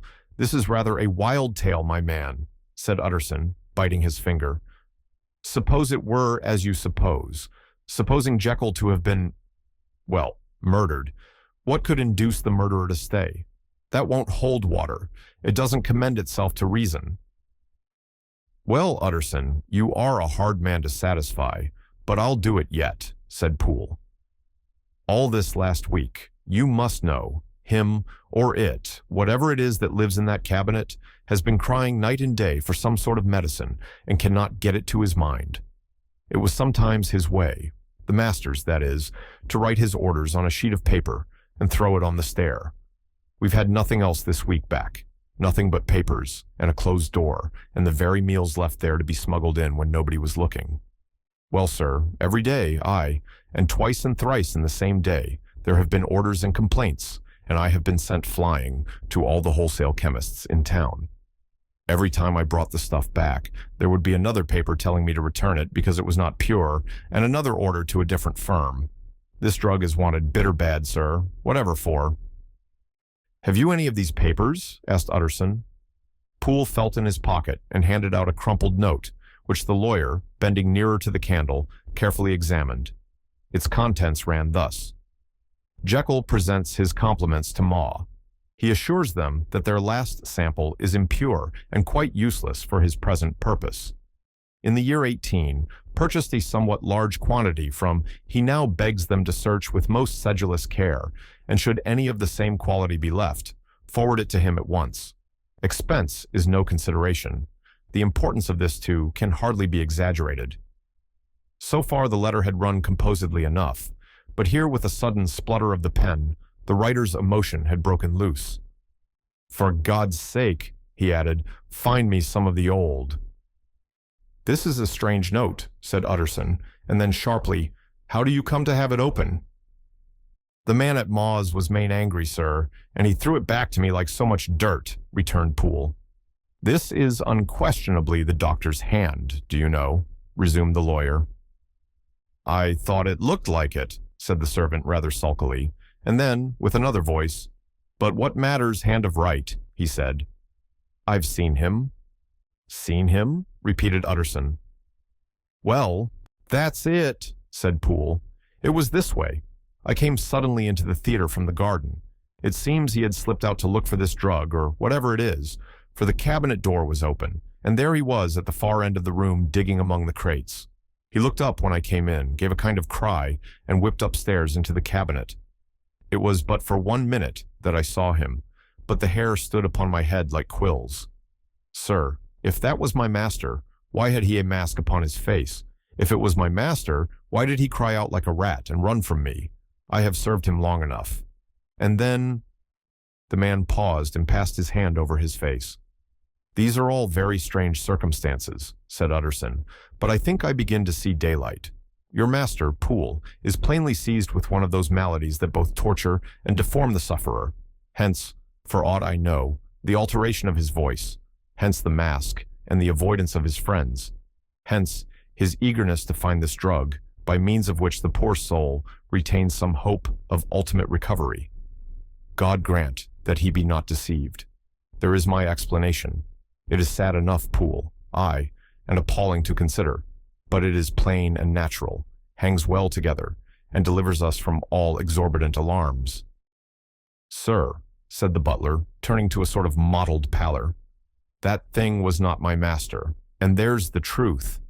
My master, here he looked round him and began to whisper, is a tall, fine build of a man, and this was more of a dwarf. Utterson attempted to protest. Oh, sir, cried Poole, do you think I do not know my master after 20 years? Do you think I do not know where his head comes to in the cabinet door, where I saw him every morning of my life? No, sir, that thing in the mask was never Jekyll. God knows what it was, but it was never Jekyll, and it is the belief of my heart that there was murder done. Poole, replied the lawyer, if you say that, it will become my duty to make certain. Much as I desire to spare your master's feelings, much as I am puzzled by this note, which seems to prove him to be still alive, I shall consider it my duty to break in that door. Ah, Utterson, that's talking, cried the butler. And now comes the second question, resumed Utterson. Who is going to do it? Why, you and me, sir, was the undaunted reply. That's very well said, returned the lawyer, and whatever comes of it, I shall make it my business to see you are no loser. There is an axe in the theater, continued Poole, and you might take the kitchen poker for yourself. The lawyer took that rude but weighty instrument into his hand and balanced it. Do you know, Poole, he said, looking up, that you and I are about to place ourselves in a position of some peril? You may say so, sir, indeed, returned the butler. It is well, then, that we should be frank, said the other. We both think more than we have said. Let us make a clean breast. This masked figure that you saw, did you recognize it? Well, sir, it went so quick, and the creature was so doubled up, that I could hardly swear to that, was the answer. But if you mean, was it Hyde? Why, yes, I think it was. You see, it was much of the same bigness, and it had the same quick, light way with it, and then who else could have got in by the laboratory door? You have not forgot, sir, that at the time of the murder, he had still the key with him. But that's not all. I don't know, Utterson, if you ever met this Hyde? Yes, said the lawyer. I once spoke with him. Then you must know as well as the rest of us that there was something queer about that gentleman, something that gave a man a turn. I don't know rightly how to say it, sir, beyond this, that you felt in your marrow kind of cold and thin. I own I felt something of what you describe, said Utterson. Quite so, sir, returned Poole. Well, when that masked thing like a monkey jumped from among the chemicals and whipped into the cabinet, it went down my spine like ice. Oh, I know it's not evidence, Utterson. I'm book-learned enough for that. But a man has his feelings, and I give you my Bible word, it was Hyde. Aye, said the lawyer. My fears incline to the same point. Evil, I fear, founded, evil was sure to come of that connection. I believe you. I believe poor Harry is killed, and I believe his murderer, for what purpose, God alone can tell, is still lurking in his victim's room. Well, let our name be Vengeance. Call Bradshaw. The footman came at the summons, very white and nervous. Put yourself together, Bradshaw, said the lawyer. This suspense, I know, is telling upon all of you, but it is now our intention to make an end of it. Poole, here and I are going to force our way into the cabinet. If all is well, my shoulders are broad enough to bear the blame. Meanwhile, lest anything should really be amiss, or any malefactor seek to escape by the back, you and the boy must go round the corner with a pair of good sticks and take your post at the laboratory door. We give you 10 minutes to get to your stations. As Bradshaw left, the lawyer looked at his watch. And now, Poole, let us get to ours, he said, and taking the poker under his arm, led the way into the yard. The scud had banked over the moon, and it was now quite dark. The wind, which only broke in puffs and drafts into that deep well of building, tossed the light of the candle to and fro about their steps, until they came into the shelter of the theater, where they sat down silently to wait. London hummed solemnly all around, but nearer at hand, the stillness was only broken by the sounds of a footfall moving to and fro along the cabinet floor. "So it will walk all day, sir," whispered Poole. "Aye, and the better part of the night. Only when a new sample comes from the chemist, there's a bit of a break. Ah, it's an ill conscience that's such an enemy to rest. Ah, sir, there's blood foully shed in every step of it. But hark again, a little closer. Put your heart in your ears, Utterson, and tell me, is that the doctor's foot?" The steps fell lightly and oddly, with a certain swing, for all they went so slowly. It was different indeed from the heavy creaking tread of Henry Jekyll. Utterson sighed. "Is there never anything else?" he asked. Poole nodded. "Once," he said. "Once I heard it weeping." "Weeping? How that?" said the lawyer, conscious of a sudden chill of horror. "Weeping like a woman or a lost soul," said the butler. "I came away with that upon my heart, that I could have wept too." But now the 10 minutes drew to an end. Poole disinterred the axe from under a stack of packing straw. The candle was set upon the nearest table to light them to the attack, and they drew near with bated breath to where that patient foot was still going up and down, in the quiet of the night. "Jekyll," cried Utterson with a loud voice, "I demand to see you." He paused a moment, but there came no reply. "I give you fair warning. Our suspicions are aroused, and I must and shall see you," he resumed. "If not by fair means, then by foul. If not of your consent, then by brute force." "Utterson," said the voice, "for God's sake, have mercy." "Ah, that's not Jekyll's voice. It's Hyde's," cried Utterson. "Down with the door, Poole." Poole swung the axe over his shoulder. The blow shook the building, and the red baize door leaped against the lock and hinges. A dismal screech, as of mere animal terror, rang from the cabinet. Up went the axe again, and again the panels crashed, and the frame bounded. 4 times the blow fell, but the wood was tough, and the fittings were of excellent workmanship, and it was not until the 5th that the lock burst, and the wreck of the door fell inwards on the carpet. The besiegers, appalled by their own riot, and the stillness that had succeeded, stood back a little and peered in. There lay the cabinet before their eyes, in the quiet lamplight, a good fire glowing and chattering on the hearth, the kettle singing its thin strain, a drawer or two open, papers neatly set forth on the business table, and nearer the fire, the things laid out for tea. The quietest room, you would have said, and, but for the glazed presses full of chemicals, the most commonplace that night in London. Right in the middle, there lay the body of a man sorely contorted and still twitching. They drew near on tiptoe, turned it on its back, and beheld the face of Edward Hyde. He was dressed in clothes far too large for him, clothes of the doctor's bigness.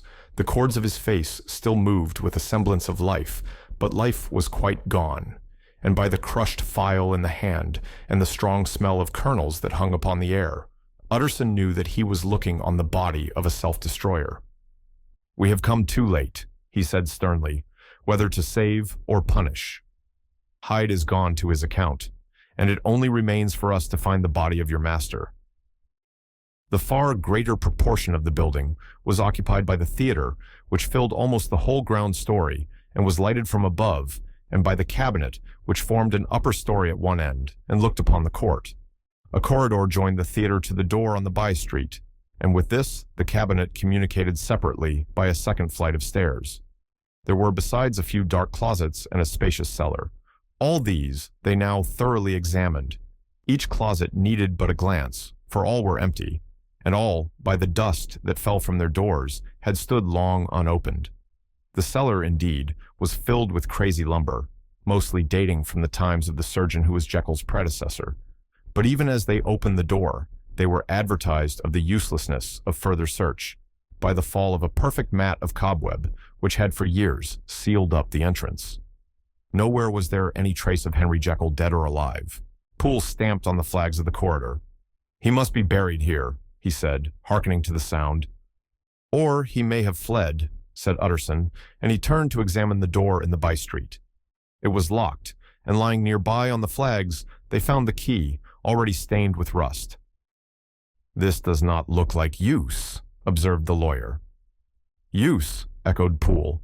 "Do you not see, sir, it is broken, much as if a man had stamped on it." "Aye," continued Utterson, "and the fractures too are rusty." The two men looked at each other with a scare. "This is beyond me, Poole," said the lawyer. "Let us go back to the cabinet." They mounted the stair in silence, and still with an occasional awestruck glance at the dead body, proceeded more thoroughly to examine the contents of the cabinet. At one table, there were traces of chemical work, various measured heaps of some white salt being laid on glass saucers, as though for an experiment in which the unhappy man had been prevented. "That is the same drug that I was always bringing him," said Poole, and even as he spoke, the kettle with a startling noise boiled over. This brought them to the fireside, where the easy chair was drawn cozily up, and the tea things stood ready to the sitter's elbow, the very sugar in the cup. There were several books on a shelf. One lay beside the tea things open, and Utterson was amazed to find it a copy of a pious work, for which Jekyll had several times expressed a great esteem, annotated in his own hand with startling blasphemies. Next, in the course of their review of the chamber, the searchers came to the cheval glass, into whose depths they looked with an involuntary horror. But it was so turned as to show them nothing but the rosy glow playing on the roof, the fire sparkling in 100 repetitions along the glazed front of the presses, and their own pale and fearful countenances stooping to look in. "This glass has seen some strange things, sir," whispered Poole. "And surely none stranger than itself," echoed the lawyer in the same tones. "For what did Jekyll—" He caught himself up at the word with a start, and then conquering the weakness. "What could Jekyll want with it?" he said. "You may say that," said Poole. Next, they turned to the business table. On the desk, among the neat array of papers, a large envelope was uppermost, and bore, in the doctor's hand, the name of Utterson. The lawyer unsealed it, and several enclosures fell to the floor.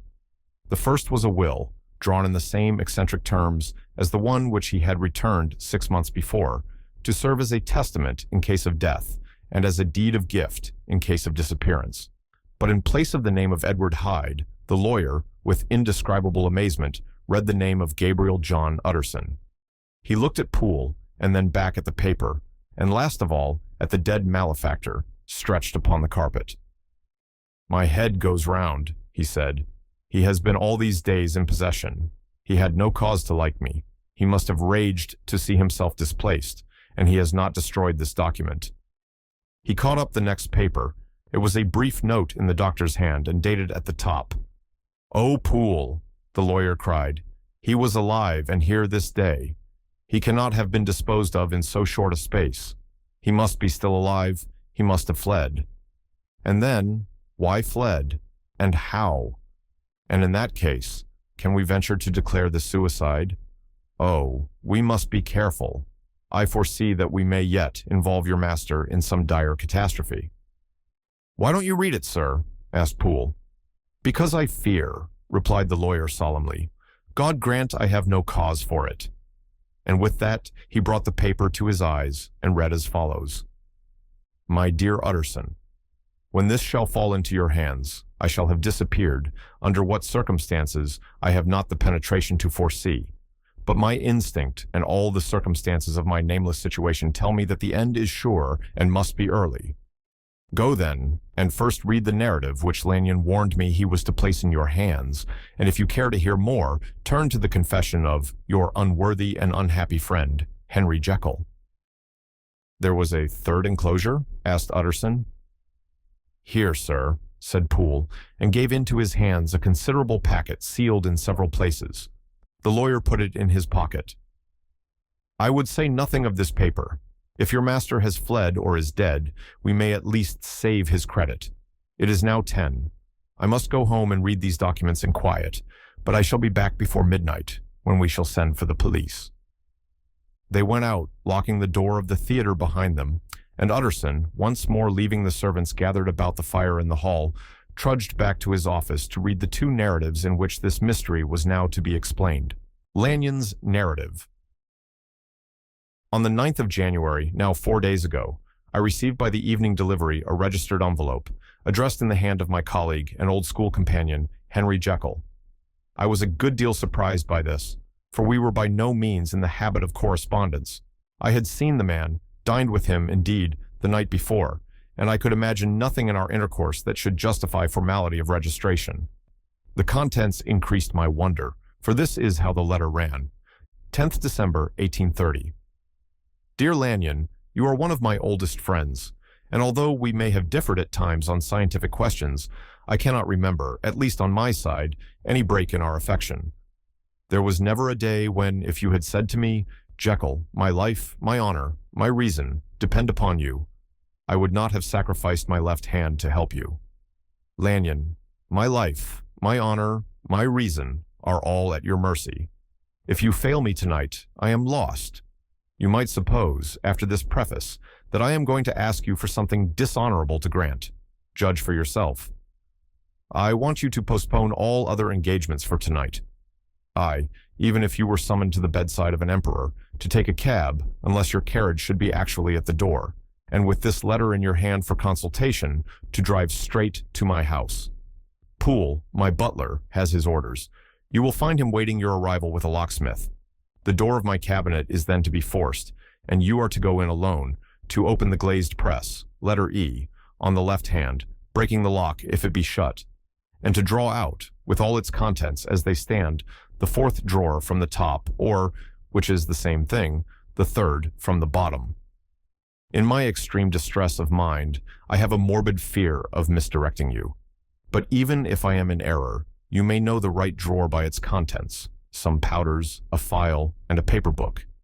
This drawer I beg of you to carry back with you to Cavendish Square exactly as it stands. That is the first part of the service. Now for the second. You should be back, if you set out at once on the receipt of this, long before midnight. But I will leave you that amount of margin, not only in the fear of one of those obstacles that can neither be prevented nor foreseen, but because an hour when your servants are in bed is to be preferred for what will then remain to do. At midnight, then, I have to ask you to be alone in your consulting room, to admit, with your own hand, into the house a man who will present himself in my name, and to place in his hands the drawer that you will have brought with you from my cabinet. Then you will have played your part and earned my gratitude completely. 5 minutes afterwards, if you insist upon an explanation, you will have understood that these arrangements are of capital importance, and that by the neglect of one of them, fantastic as they must appear, you might have charged your conscience with my death or the shipwreck of my reason. Confident as I am that you will not trifle with this appeal, my heart sinks and my hand trembles at the bare thought of such a possibility. Think of me at this hour, in a strange place, laboring under a blackness of distress that no fancy can exaggerate, and yet well aware that, if you will but punctually serve me, my troubles will roll away like a story that is told. Serve me, my dear Lanyon, and save your friend. I had already sealed this up when a fresh terror struck upon my soul. It is possible that the post office may fail me, and this letter not come into your hands until tomorrow morning.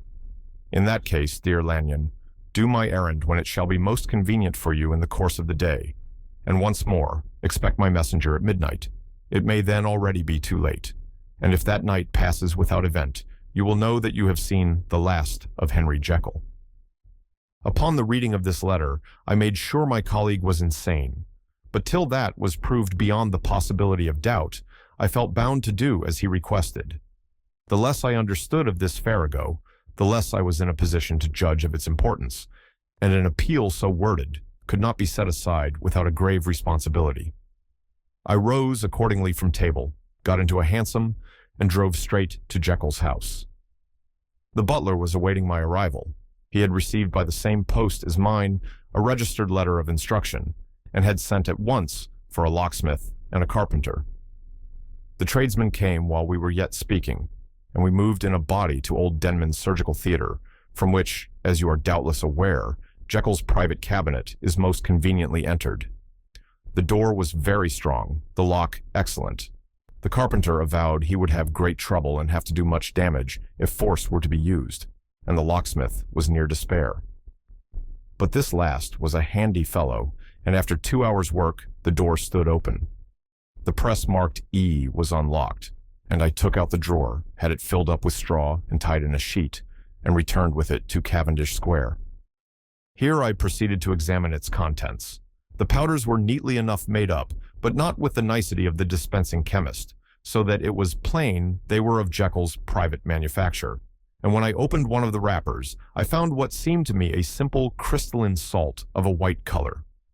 The phial, to which I next turned my attention, might have been about half full of a blood-red liquor, which was highly pungent to the sense of smell and seemed to me to contain phosphorus and some volatile ether. At the other ingredients, I could make no guess. The book was an ordinary version book and contained little but a series of dates. These covered a period of many years, but I observed that the entries ceased nearly a year ago, and quite abruptly. Here and there, a brief remark was appended to a date, usually no more than a single word. Double, occurring perhaps 6 times in a total of several hundred entries, and once very early in the list and followed by several marks of exclamation, total failure. All this, though it whetted my curiosity, told me little that was definite. Here were a phial of some salt, and the record of a series of experiments that had led, like too many of Jekyll's investigations, to no end of practical usefulness. How could the presence of these articles in my house affect either the honor, the sanity, or the life of my flighty colleague? If his messenger could go to one place, why could he not go to another? And even granting some impediment, why was this gentleman to be received by me in secret? The more I reflected, the more convinced I grew that I was dealing with a case of cerebral disease, and though I dismissed my servants to bed, I loaded an old revolver, that I might be found in some posture of self-defense. 12 o'clock had scarce rung out over London, ere the knocker sounded very gently on the door. I went myself at the summons, and found a small man crouching against the pillars of the portico. "Are you come from Jekyll?" I asked. He told me yes, by a constrained gesture, and when I had bidden him enter, he did not obey me without a searching backward glance into the darkness of the square. There was a policeman not far off, advancing with his bull's-eye open. And at the sight, I thought my visitor started and made greater haste. These particulars struck me, I confess, disagreeably, and as I followed him into the bright light of the consulting room, I kept my hand ready on my weapon. Here, at last, I had a chance of clearly seeing him. I had never set eyes on him before, so much was certain. He was small, as I have said. I was struck, besides, with the shocking expression of his face, with his remarkable combination of great muscular activity and great apparent debility of constitution, and, last but not least, with the odd subjective disturbance caused by his neighborhood. This bore some resemblance to incipient rigor, and was accompanied by a marked sinking of the pulse. At the time, I set it down to some idiosyncratic, personal distaste, and merely wondered at the acuteness of the symptoms. But I have since had reason to believe the cause to lie much deeper in the nature of man, and to turn on some nobler hinge than the principle of hatred. This person, who had thus, from the first moment of his entrance, struck in me what I can only describe as a disgustful curiosity, was dressed in a fashion that would have made an ordinary person laughable. His clothes, that is to say, although they were of rich and sober fabric, were enormously too large for him in every measurement, the trousers hanging on his legs and rolled up to keep them from the ground, the waist of the coat below his haunches, and the collar sprawling wide upon his shoulders. Strange to relate, this ludicrous accoutrement was far from moving me to laughter. Rather, as there was something abnormal and misbegotten in the very essence of the creature that now faced me, something seizing, surprising, and revolting, this fresh disparity seemed but to fit in with and to reinforce it, so that to my interest in the man's nature and character, there was added a curiosity as to his origin, his life, his fortune, and status in the world. These observations, though they have taken so great a space to be set down in, were yet the work of a few seconds. My visitor was, indeed, on fire with somber excitement. "Have you got it?" he cried. "Have you got it?" And so lively was his impatience that he even laid his hand upon my arm and sought to shake me. I put him back, conscious at his touch of a certain icy pang along my blood. "Come, sir," said I, "you forget that I have not yet the pleasure of your acquaintance. Be seated, if you please." And I showed him an example, and sat down myself in my customary seat, and with as fair an imitation of my ordinary manner to a patient, as the lateness of the hour, the nature of my preoccupations, and the horror I had of my visitor, would suffer me to muster. "I beg your pardon, Lanyon," he replied civilly enough. "What you say is very well founded, and my impatience has shown its heels to my politeness. I come here at the instance of your colleague, Henry Jekyll, on a piece of business of some moment, and I understood." He paused and put his hand to his throat, and I could see, in spite of his collected manner, that he was wrestling against the approaches of the hysteria. I understood a drawer, but here I took pity on my visitor's suspense, and some perhaps on my own growing curiosity. "There it is, sir," said I, pointing to the drawer, where it lay on the floor behind a table and still covered with the sheet.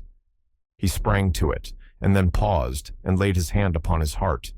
I could hear his teeth grate with the convulsive action of his jaws, and his face was so ghastly to see that I grew alarmed, both for his life and reason. "Compose yourself," said I. He turned a dreadful smile to me, and as if with the decision of despair, plucked away the sheet. At sight of the contents, he uttered one loud sob of such immense relief that I sat petrified, and the next moment, in a voice that was already fairly well under control, "Have you a graduated glass?" he asked. I rose from my place with something of an effort and gave him what he asked. He thanked me with a smiling nod, measured out a few minims of the red tincture, and added one of the powders. The mixture, which was at first of a reddish hue, began, in proportion as the crystals melted, to brighten in color, to effervesce audibly, and to throw off small fumes of vapor. Suddenly, and at the same moment, the ebullition ceased, and the compound changed to a dark purple, which faded again more slowly to a watery green. My visitor, who had watched these metamorphoses with a keen eye, smiled, set down the glass upon the table, and then turned and looked upon me with an air of scrutiny. "And now," said he, "to settle what remains. Will you be wise? Will you be guided? Will you suffer me to take this glass in my hand and to go forth from your house without further parley? Or has the greed of curiosity too much command of you? Think before you answer, for it shall be done as you decide. As you decide, you shall be left as you were before, and neither richer nor wiser, unless the sense of service rendered to a man in mortal distress may be counted as a kind of riches of the soul. Or, if you shall so prefer to choose, a new province of knowledge and new avenues to fame and power shall be laid open to you, here in this room, upon the instant, and your sight shall be blasted by a prodigy, to stagger the unbelief of Satan." "Sir," said I, affecting a coolness that I was far from truly possessing, "you speak enigmas, and you will perhaps not wonder that I hear you with no very strong impression of belief. But I have gone too far in the way of inexplicable services to pause before I see the end." "It is well," replied my visitor. "Lanyon, you remember your vows. What follows is under the seal of our profession. And now, you who have so long been bound to the most narrow and material views, you who have denied the virtue of transcendental medicine, you who have derided your superiors, behold." He put the glass to his lips and drank at one gulp. A cry followed. He reeled, staggered, clutched at the table and held on, staring with injected eyes, gasping with open mouth. And as I looked, there came, I thought, a change. He seemed to swell. His face became suddenly black, and the features seemed to melt and alter. And the next moment, I had sprung to my feet and leaped back against the wall, my arms raised to shield me from that prodigy, my mind submerged in terror. "Oh God!" I screamed, and "Oh God!" again and again, for there before my eyes, pale and shaken, and half fainting, and groping before him with his hands, like a man restored from death, there stood Henry Jekyll. What he told me in the next hour, I cannot bring my mind to set on paper. I saw what I saw, I heard what I heard, and my soul sickened at it. And yet now, when that sight has faded from my eyes, I ask myself if I believe it, and I cannot answer. My life is shaken to its roots. Sleep has left me. The deadliest terror sits by me at all hours of the day and night, and I feel that my days are numbered, and that I must die, and yet I shall die incredulous. As for the moral turpitude that man unveiled to me, even with tears of penitence, I cannot, even in memory, dwell on it without a start of horror. I will say but one thing, Utterson, and that, if you can bring your mind to credit it, will be more than enough. The creature who crept into my house that night was, on Jekyll's own confession, known by the name of Hyde and hunted for in every corner of the land as the murderer of Carew. Hasty Lanyon, Henry Jekyll's full statement of the case. I was born in the year 18 to a large fortune, endowed besides with excellent parts, inclined by nature to industry, fond of the respect of the wise and good among my fellowmen, and thus, as might have been supposed, with every guarantee of an honorable and distinguished future. And indeed, the worst of my faults was a certain impatient gaiety of disposition, such as has made the happiness of many, but such as I found it hard to reconcile with my imperious desire to carry my head high and wear a more than commonly grave countenance before the public. Hence, it came about that I concealed my pleasures, and that when I reached years of reflection and began to look round me and take stock of my progress and position in the world, I stood already committed to a profound duplicity of me. Many a man would have even blazoned such irregularities as I was guilty of, but from the high views that I had set before me, I regarded and hid them with an almost morbid sense of shame. It was thus rather the exacting nature of my aspirations than any particular degradation in my faults that made me what I was, and, with even a deeper trench than in the majority of men, severed in me those provinces of good and ill which divide and compound man's dual nature. In this case, I was driven to reflect deeply and inveterately on that hard law of life, which lies at the root of religion, and is one of the most plentiful springs of distress. Though so profound a double dealer, I was in no sense a hypocrite. Both sides of me were in dead earnest. I was no more myself when I laid aside restraint and plunged in shame than when I labored in the eye of day at the furtherance of knowledge or the relief of sorrow and suffering. And it chanced that the direction of my scientific studies, which led wholly towards the mystic and the transcendental, reacted and shed a strong light on this consciousness of the perennial war among my members. With every day, and from both sides of my intelligence, the moral and the intellectual, I thus drew steadily nearer to that truth by whose partial discovery I have been doomed to such a dreadful shipwreck, that man is not truly one, but truly two. I say two, because the state of my own knowledge does not pass beyond that point. Others will follow, others will outstrip me on the same lines, and I hazard the guess that man will be ultimately known for a mere polity of multifarious, incongruous, and independent denizens. I, for my part, from the nature of my life, advanced infallibly in one direction and in one direction only. It was on the moral side and in my own person that I learned to recognize the thorough and primitive duality of man. I saw that, of the two natures that contended in the field of my consciousness, even if I could rightly be said to be either, it was only because I was radically both. And from an early date, even before the course of my scientific discoveries had begun to suggest the most naked possibility of such a miracle, I had learned to dwell with pleasure as a beloved daydream on the thought of the separation of these elements. If each, I told myself, could be housed in separate identities, life would be relieved of all that was unbearable. The unjust might go his way, delivered from the aspirations and remorse of his more upright twin, and the just could walk steadfastly and securely on his upward path, doing the good things in which he found his pleasure, and no longer exposed to disgrace and penitence by the hands of this extraneous evil. It was the curse of mankind that these incongruous faggots were thus bound together, that in the agonized womb of consciousness, these polar twins should be continuously struggling. How, then, were they dissociated? I was so far in my reflections when, as I have said, a sidelight began to shine upon the subject from the laboratory table. I began to perceive more deeply than it has ever yet been stated the trembling immateriality, the mist-like transience of this seemingly so solid body in which we walk attired. Certain agents I found to have the power to shake and pluck back that fleshly vestment, even as a wind might toss the curtains of a pavilion. For two good reasons, I will not enter deeply into this scientific branch of my confession. First, because I have been made to learn that the doom and burden of our life is bound forever on man's shoulders, and when the attempt is made to cast it off, it but returns upon us with more unfamiliar and more awful pressure. Second, because, as my narrative will make, alas, too evident, my discoveries were incomplete.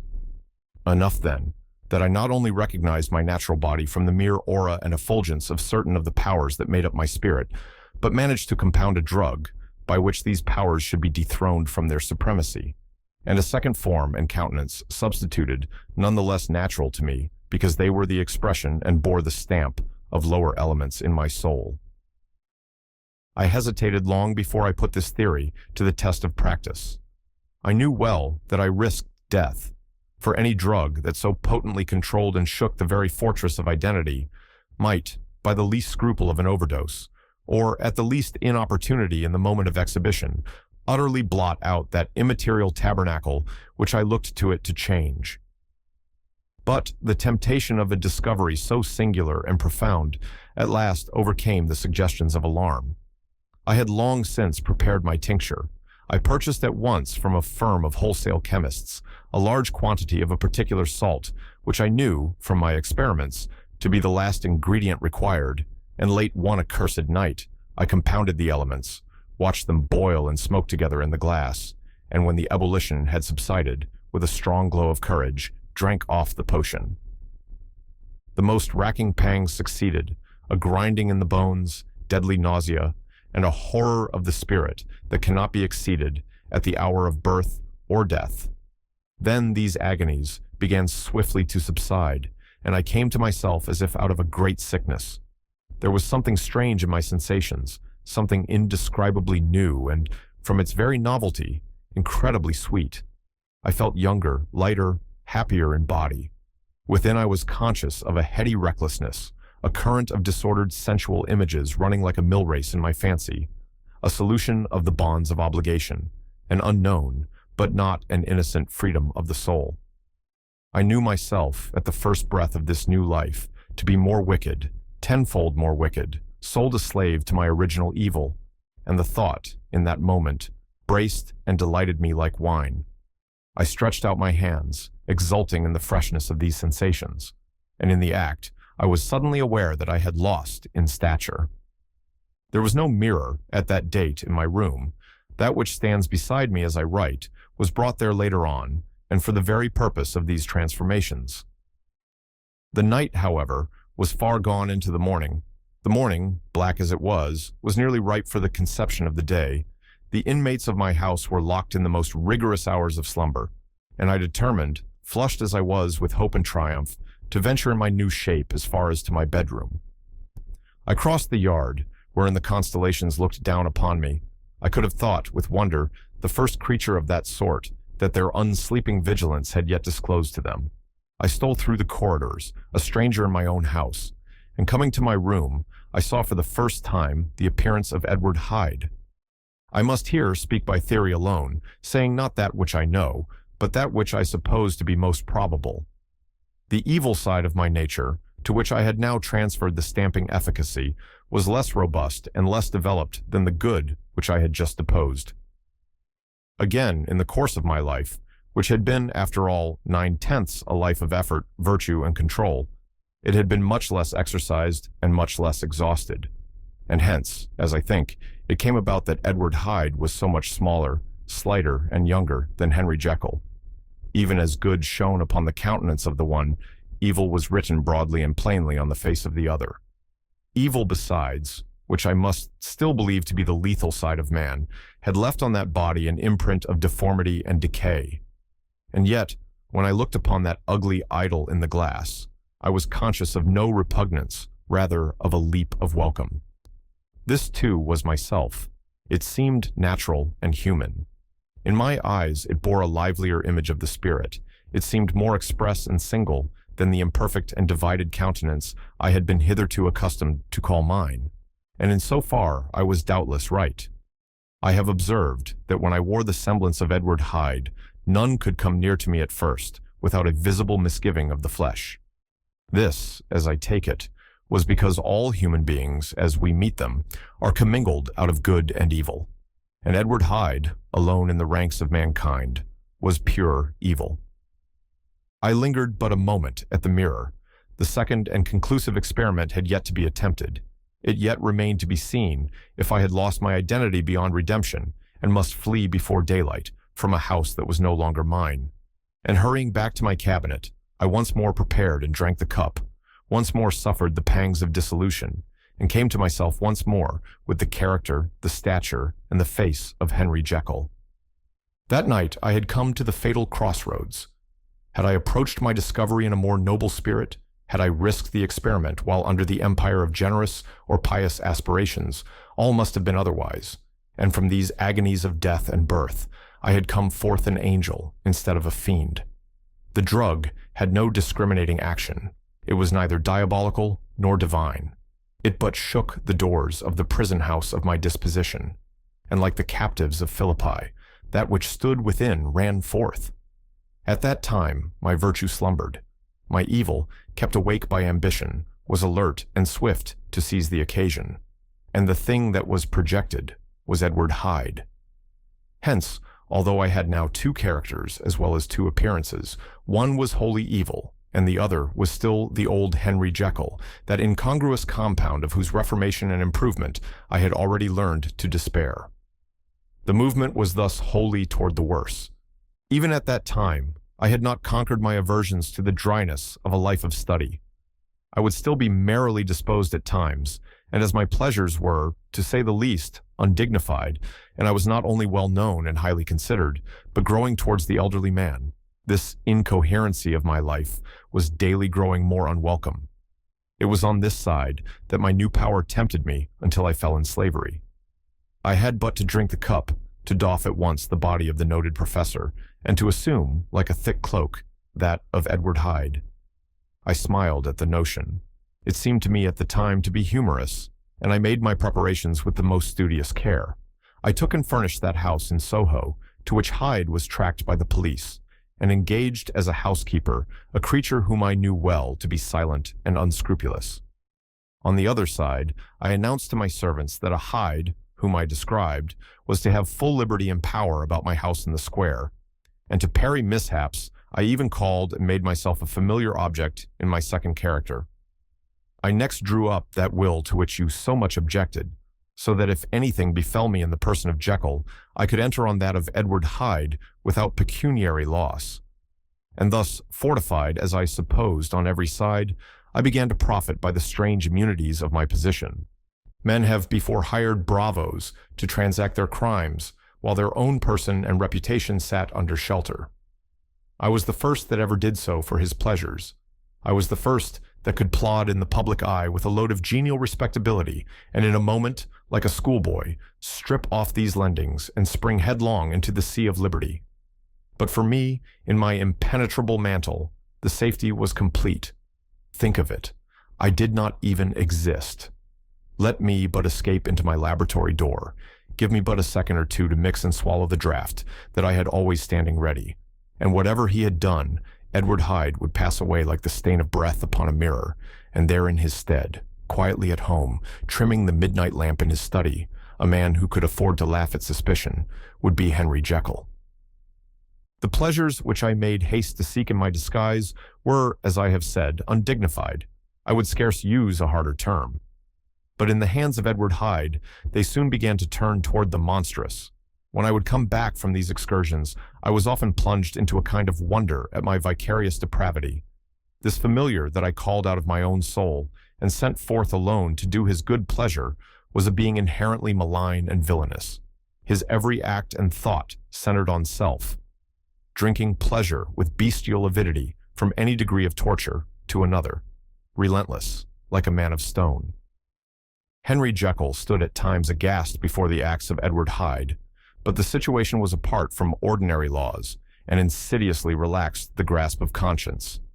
It was Hyde, after all, and Hyde alone, that was guilty. Jekyll was no worse.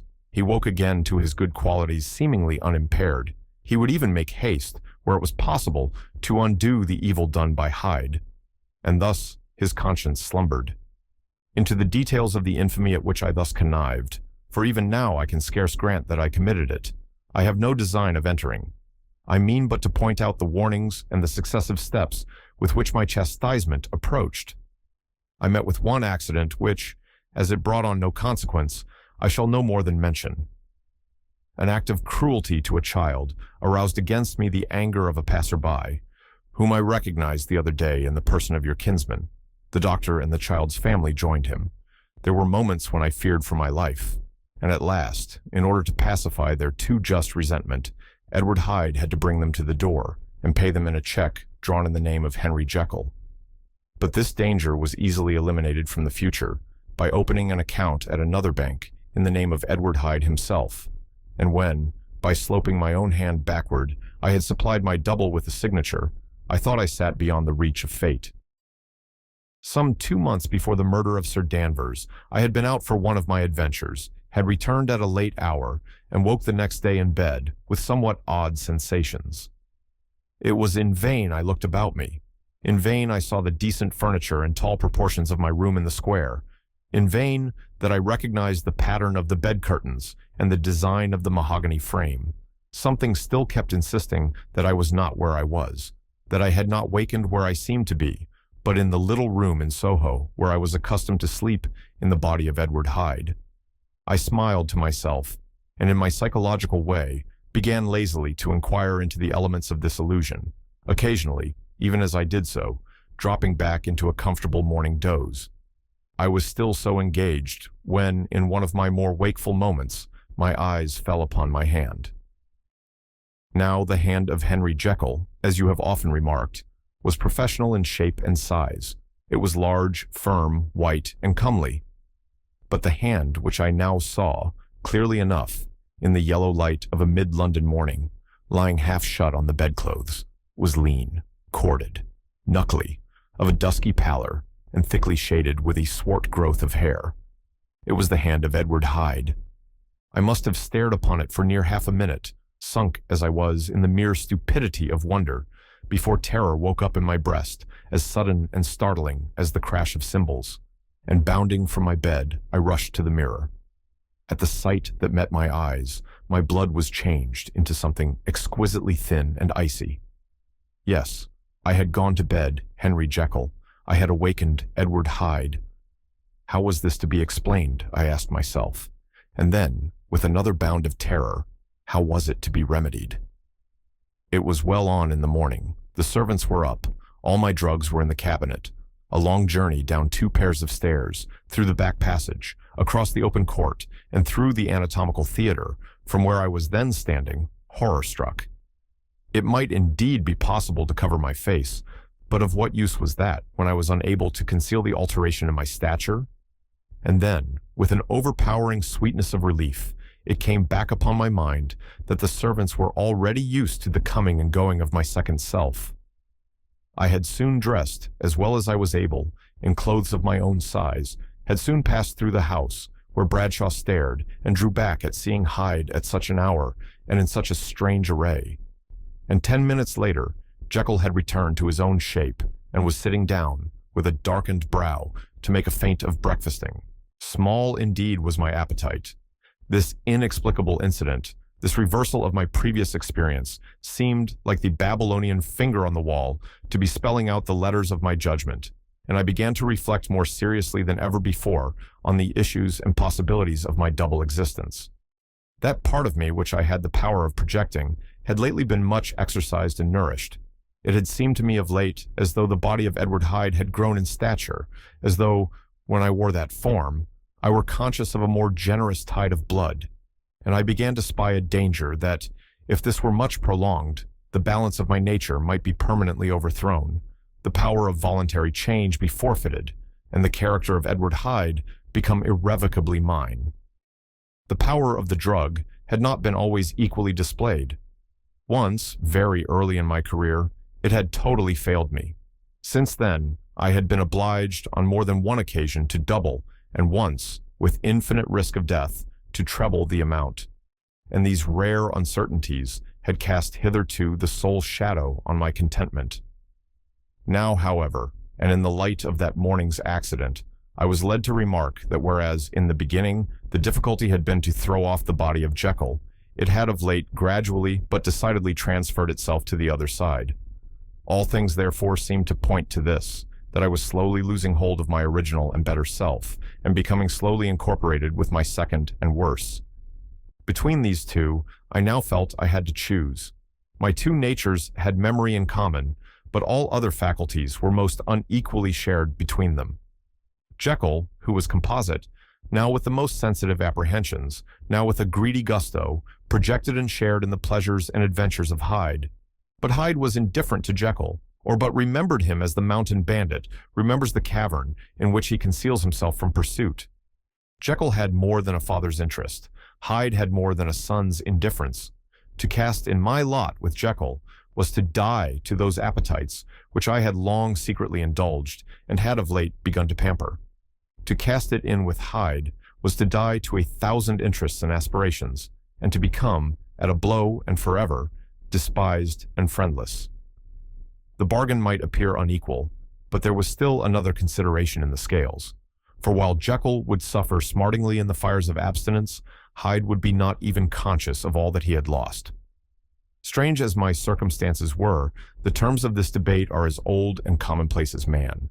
Much the same inducements and alarms cast the die for any tempted and trembling sinner, and it fell out with me, as it falls with so vast a majority of my fellows, that I chose the better part and was found wanting in the strength to keep to it.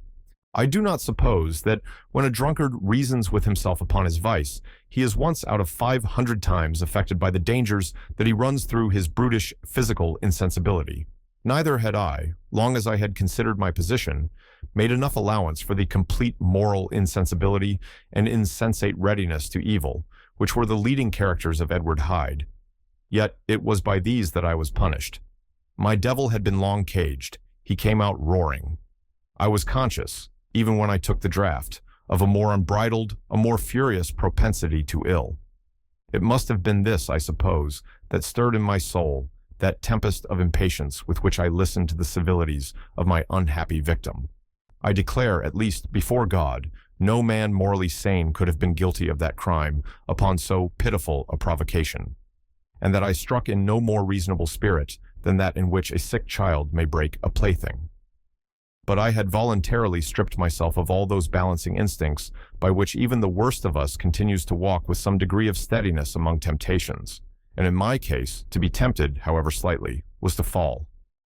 Instantly, the spirit of hell awoke in me and raged. With a transport of glee, I mauled the unresisting body, tasting delight from every blow, and it was not till weariness had begun to succeed that I was suddenly, in the top fit of my delirium, struck through the heart by a cold thrill of terror. A mist dispersed. I saw my life to be forfeit, and fled from the scene of these excesses, at once glorying and trembling, my lust of evil gratified and stimulated, my love of life screwed to the topmost peg. I ran to the house in Soho, and, to make assurance doubly sure, destroyed my papers. Thence I set out through the lamplit streets in the same divided ecstasy of mind, gloating on my crime, light-headedly devising others in the future, and yet still hastening and still hearkening in my wake for the steps of the avenger. Hyde had a song upon his lips as he compounded the draught, and as he drank it, pledged the dead man. The pangs of transformation had not done tearing him, before Henry Jekyll, with streaming tears of gratitude and remorse, had fallen upon his knees and lifted his clasped hands to God. The veil of self-indulgence was rent from head to foot. I saw my life as a whole. I followed it up from the days of childhood, when I had walked with my father's hand, and through the self-denying toils of my professional life, to arrive again and again with the same sense of unreality at the damned horrors of the evening. I could have screamed aloud. I sought with tears and prayers to smother down the crowd of hideous images and sounds with which my memory swarmed against me. And still, between the petitions, the ugly face of my iniquity stared into my soul. As the acuteness of this remorse began to die away, it was succeeded by a sense of joy. The problem of my conduct was solved. Hyde was thenceforth impossible. Whether I would or not, I was now confined to the better part of my existence. And oh, how I rejoiced to think of it! With what willing humility I embraced anew the restrictions of natural life. With what sincere renunciation I locked the door by which I had so often gone and come, and ground the key under my heel. The next day came the news that the murder had not been overlooked, that the guilt of Hyde was patent to the world, and that the victim was a man high in public estimation. It was not only a crime, it had been a tragic folly. I think I was glad to know it. I think I was glad to have my better impulses thus buttressed and guarded by the terrors of the scaffold. Jekyll was now my city of refuge. Let but Hyde peep out an instant, and the hands of all men would be raised to take and slay him. I resolved in my future conduct to redeem the past, and I can say with honesty that my resolve was fruitful of some good. You know yourself how earnestly, in the last months of the last year, I labored to relieve suffering. You know that much was done for others, and that the days passed quietly, almost happily for myself. Nor can I truly say that I wearied of this beneficent and innocent life. I think instead that I daily enjoyed it more completely, but I was still cursed with my duality of purpose, and as the first edge of my penitence wore off, the lower side of me, so long indulged, so recently chained down, began to growl for license. Not that I dreamed of resuscitating Hyde. The bare idea of that would startle me to frenzy. No, it was in my own person that I was once more tempted to trifle with my conscience, and it was as an ordinary secret sinner that I at last fell before the assaults of temptation.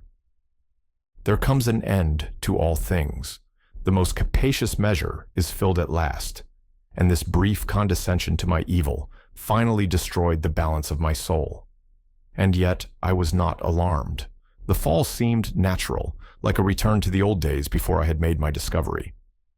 It was a fine, clear January day, wet underfoot where the frost had melted, but cloudless overhead, and the Regent's Park was full of winter chirrupings and sweet with spring odors. I sat in the sun on a bench, the animal within me licking the chops of memory, the spiritual side a little drowsed, promising subsequent penitence, but not yet moved to begin. After all, I reflected, I was like my neighbors. And then I smiled, comparing myself with other men, comparing my active goodwill with the lazy cruelty of their neglect. And at the very moment of that vainglorious thought, a qualm came over me, a horrid nausea and the most deadly shuddering. These passed away and left me faint. And then, as in its turn, faintness subsided, I began to be aware of a change in the temper of my thoughts, a greater boldness, a contempt of danger, a solution of the bonds of obligation. I looked down. My clothes hung formlessly on my shrunken limbs. The hand that lay on my knee was corded and hairy. I was once more Edward Hyde. A moment before I had been safe of all men's respect, wealthy, beloved, the cloth laying for me in the dining room at home. And now I was the common quarry of mankind, hunted, houseless, a known murderer, thrall to the gallows. My reason wavered, but it did not fail me utterly. I have more than once observed that in my second character, my faculties seemed sharpened to a point, and my spirits more tensely elastic. Thus it came about that, where Jekyll perhaps might have succumbed, Hyde rose to the importance of the moment. My drugs were in one of the presses of my cabinet. How was I to reach them? That was the problem that, crushing my temples in my hands, I set myself to solve. The laboratory door I had closed. If I sought to enter by the house, my own servants would consign me to the gallows. I saw I must employ another hand, and thought of Lanyon. How was he to be reached? How persuaded? Supposing that I escaped capture in the streets, how was I to make my way into his presence? And how should I, an unknown and displeasing visitor, prevail on the famous physician to rifle the study of his colleague, Jekyll? Then I remembered that of my original character. One part remained to me. I could write my own hand. And once I had conceived that kindling spark, the way that I must follow became lighted up from end to end. Thereupon, I arranged my clothes as best I could, and summoning a passing hansom, drove to an hotel in Portland Street, the name of which I chanced to remember. At my appearance, which was indeed comical enough, however tragic a fate these garments covered, the driver could not conceal his mirth. I gnashed my teeth upon him with a gust of devilish fury, and the smile withered from his face, happily for him, yet more happily for myself, for in another instant I had certainly dragged him from his perch. At the inn, as I entered, I looked about me with so black a countenance as made the attendants tremble. Not a look did they exchange in my presence, but obsequiously took my orders, led me to a private room, and brought me wherewithal to write. Hyde, in danger of his life, was a creature new to me. Shaken with inordinate anger, strung to the pitch of murder, lusting to inflict pain. Yet the creature was astute, mastered his fury with a great effort of the will, composed his two important letters, one to Lanyon and one to Poole, and that he might receive actual evidence of their being posted, sent them out with directions that they should be registered. Thenceforward, he sat all day over the fire in the private room, gnawing his nails. There he dined, sitting alone with his fears, the waiter visibly quailing before his eye. And thence, when the night was fully come, he set forth in the corner of a closed cab, and was driven to and fro about the streets of the city. He, I say, I cannot say that child of hell had nothing human. Nothing lived in him but fear and hatred.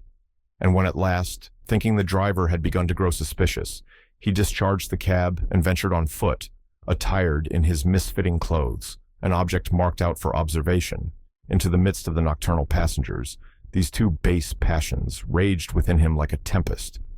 He walked fast, hunted by his fears, chattering to himself, skulking through the less frequented thoroughfares, counting the minutes that still divided him from midnight. Once a woman spoke to him, offering, I think, a box of lights. He smote her in the face, and she fled. When I came to myself at Lanyon's, the horror of my old friend perhaps affected me somewhat. I do not know. It was at least but a drop in the sea to the abhorrence with which I looked back upon these hours. A change had come over me. It was no longer the fear of the gallows, it was the horror of being Hyde that racked me. I received Lanyon's condemnation partly in a dream. It was partly in a dream that I came home to my own house and got into bed. I slept after the prostration of the day, with a stringent and profound slumber which not even the nightmares that wrung me could avail to break. I awoke in the morning shaken, weakened, but refreshed.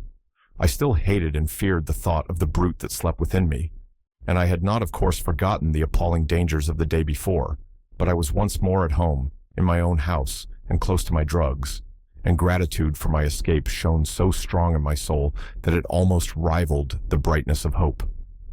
I was stepping leisurely across the court after breakfast, drinking the chill of the air with pleasure, when I was seized again with those indescribable sensations that heralded the change, and I had but the time to gain the shelter of my cabinet before I was once again raging and freezing with the passions of Hyde.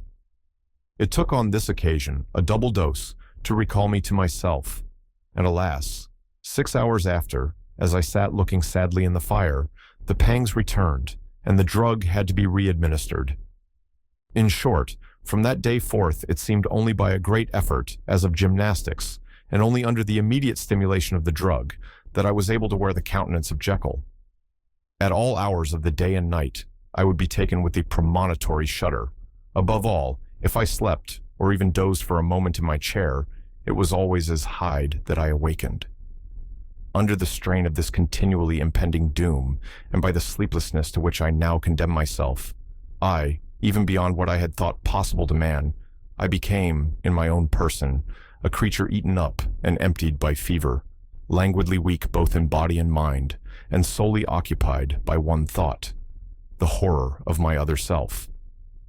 But when I slept, or when the virtue of the medicine wore off, I would leap almost without transition, for the pangs of transformation grew daily less marked, into the possession of a fancy brimming with images of terror, a soul boiling with causeless hatreds, and a body that seemed not strong enough to contain the raging energies of life. The powers of Hyde seemed to have grown with the sickliness of Jekyll, and certainly the hate that now divided them was equal on each side. With Jekyll, it was a thing of vital instinct. He had now seen the full deformity of that creature that shared with him some of the phenomena of consciousness, and was coere with him to death.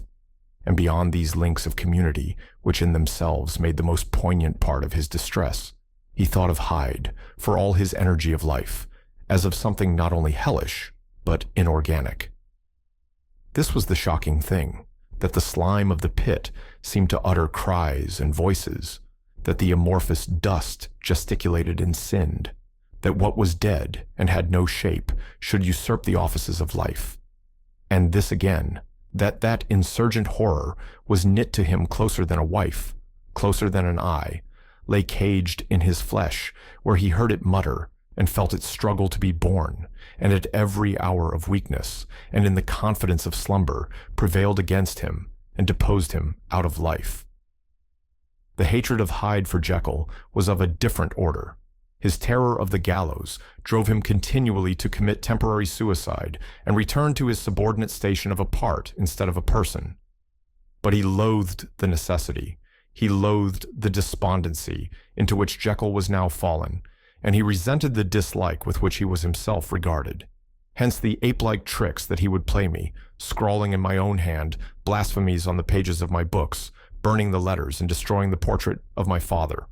And indeed, had it not been for his fear of death, he would long ago have ruined himself in order to involve me in the ruin. But his love of me is wonderful. I go further.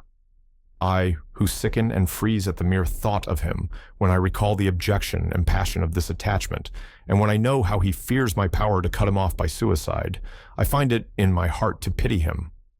It is useless, and the time awfully fails me, to prolong this description. No one has ever suffered such torments. Let that suffice. And yet even to these, habit brought, no, not alleviation, but a certain callousness of soul, a certain acquiescence of despair, and my punishment might have gone on for years, but for the last calamity which has now fallen, and which has finally severed me from my own face and nature. My provision of the salt, which had never been renewed since the date of the first experiment, began to run low. I sent out for a fresh supply and mixed the draught. The ebullition followed, and the first change of color, not the second. I drank it, and it was without efficiency. You will learn from Poole how I have had London ransacked. It was in vain, and I am now persuaded that my first supply was impure, and that it was that unknown impurity which lent efficacy to the draught. About a week has passed, and I am now finishing this statement under the influence of the last of the old powders. This, then, is the last time, short of a miracle, that Henry Jekyll can think his own thoughts, or see his own face, now how sadly altered, in the glass. Nor must I delay too long to bring my writing to an end, for if my narrative has hitherto escaped destruction, it has been by a combination of great prudence and great good luck. Should the throes of change take me in the act of writing it, Hyde will tear it in pieces. But if some time shall have elapsed after I have laid it by, his wonderful selfishness and circumscription to the moment will probably save it once again from the action of his ape-like spite. And indeed, the doom that is closing on us both has already changed and crushed him. Half an hour from now, when I shall again and forever re-endue that hated personality, I know how I shall sit shuddering and weeping in my chair, or continue, with the most strained and fear-struck ecstasy of listening, to pace up and down this room, my last earthly refuge, and give ear to every sound of menace. Will Hyde die upon the scaffold, or will he find courage to release himself at the last moment? God knows, I am careless. This is my true hour of death, and what is to follow concerns another than myself. Here then, as I lay down the pen and proceed to seal up my confession, I bring the life of that unhappy Henry Jekyll to an end.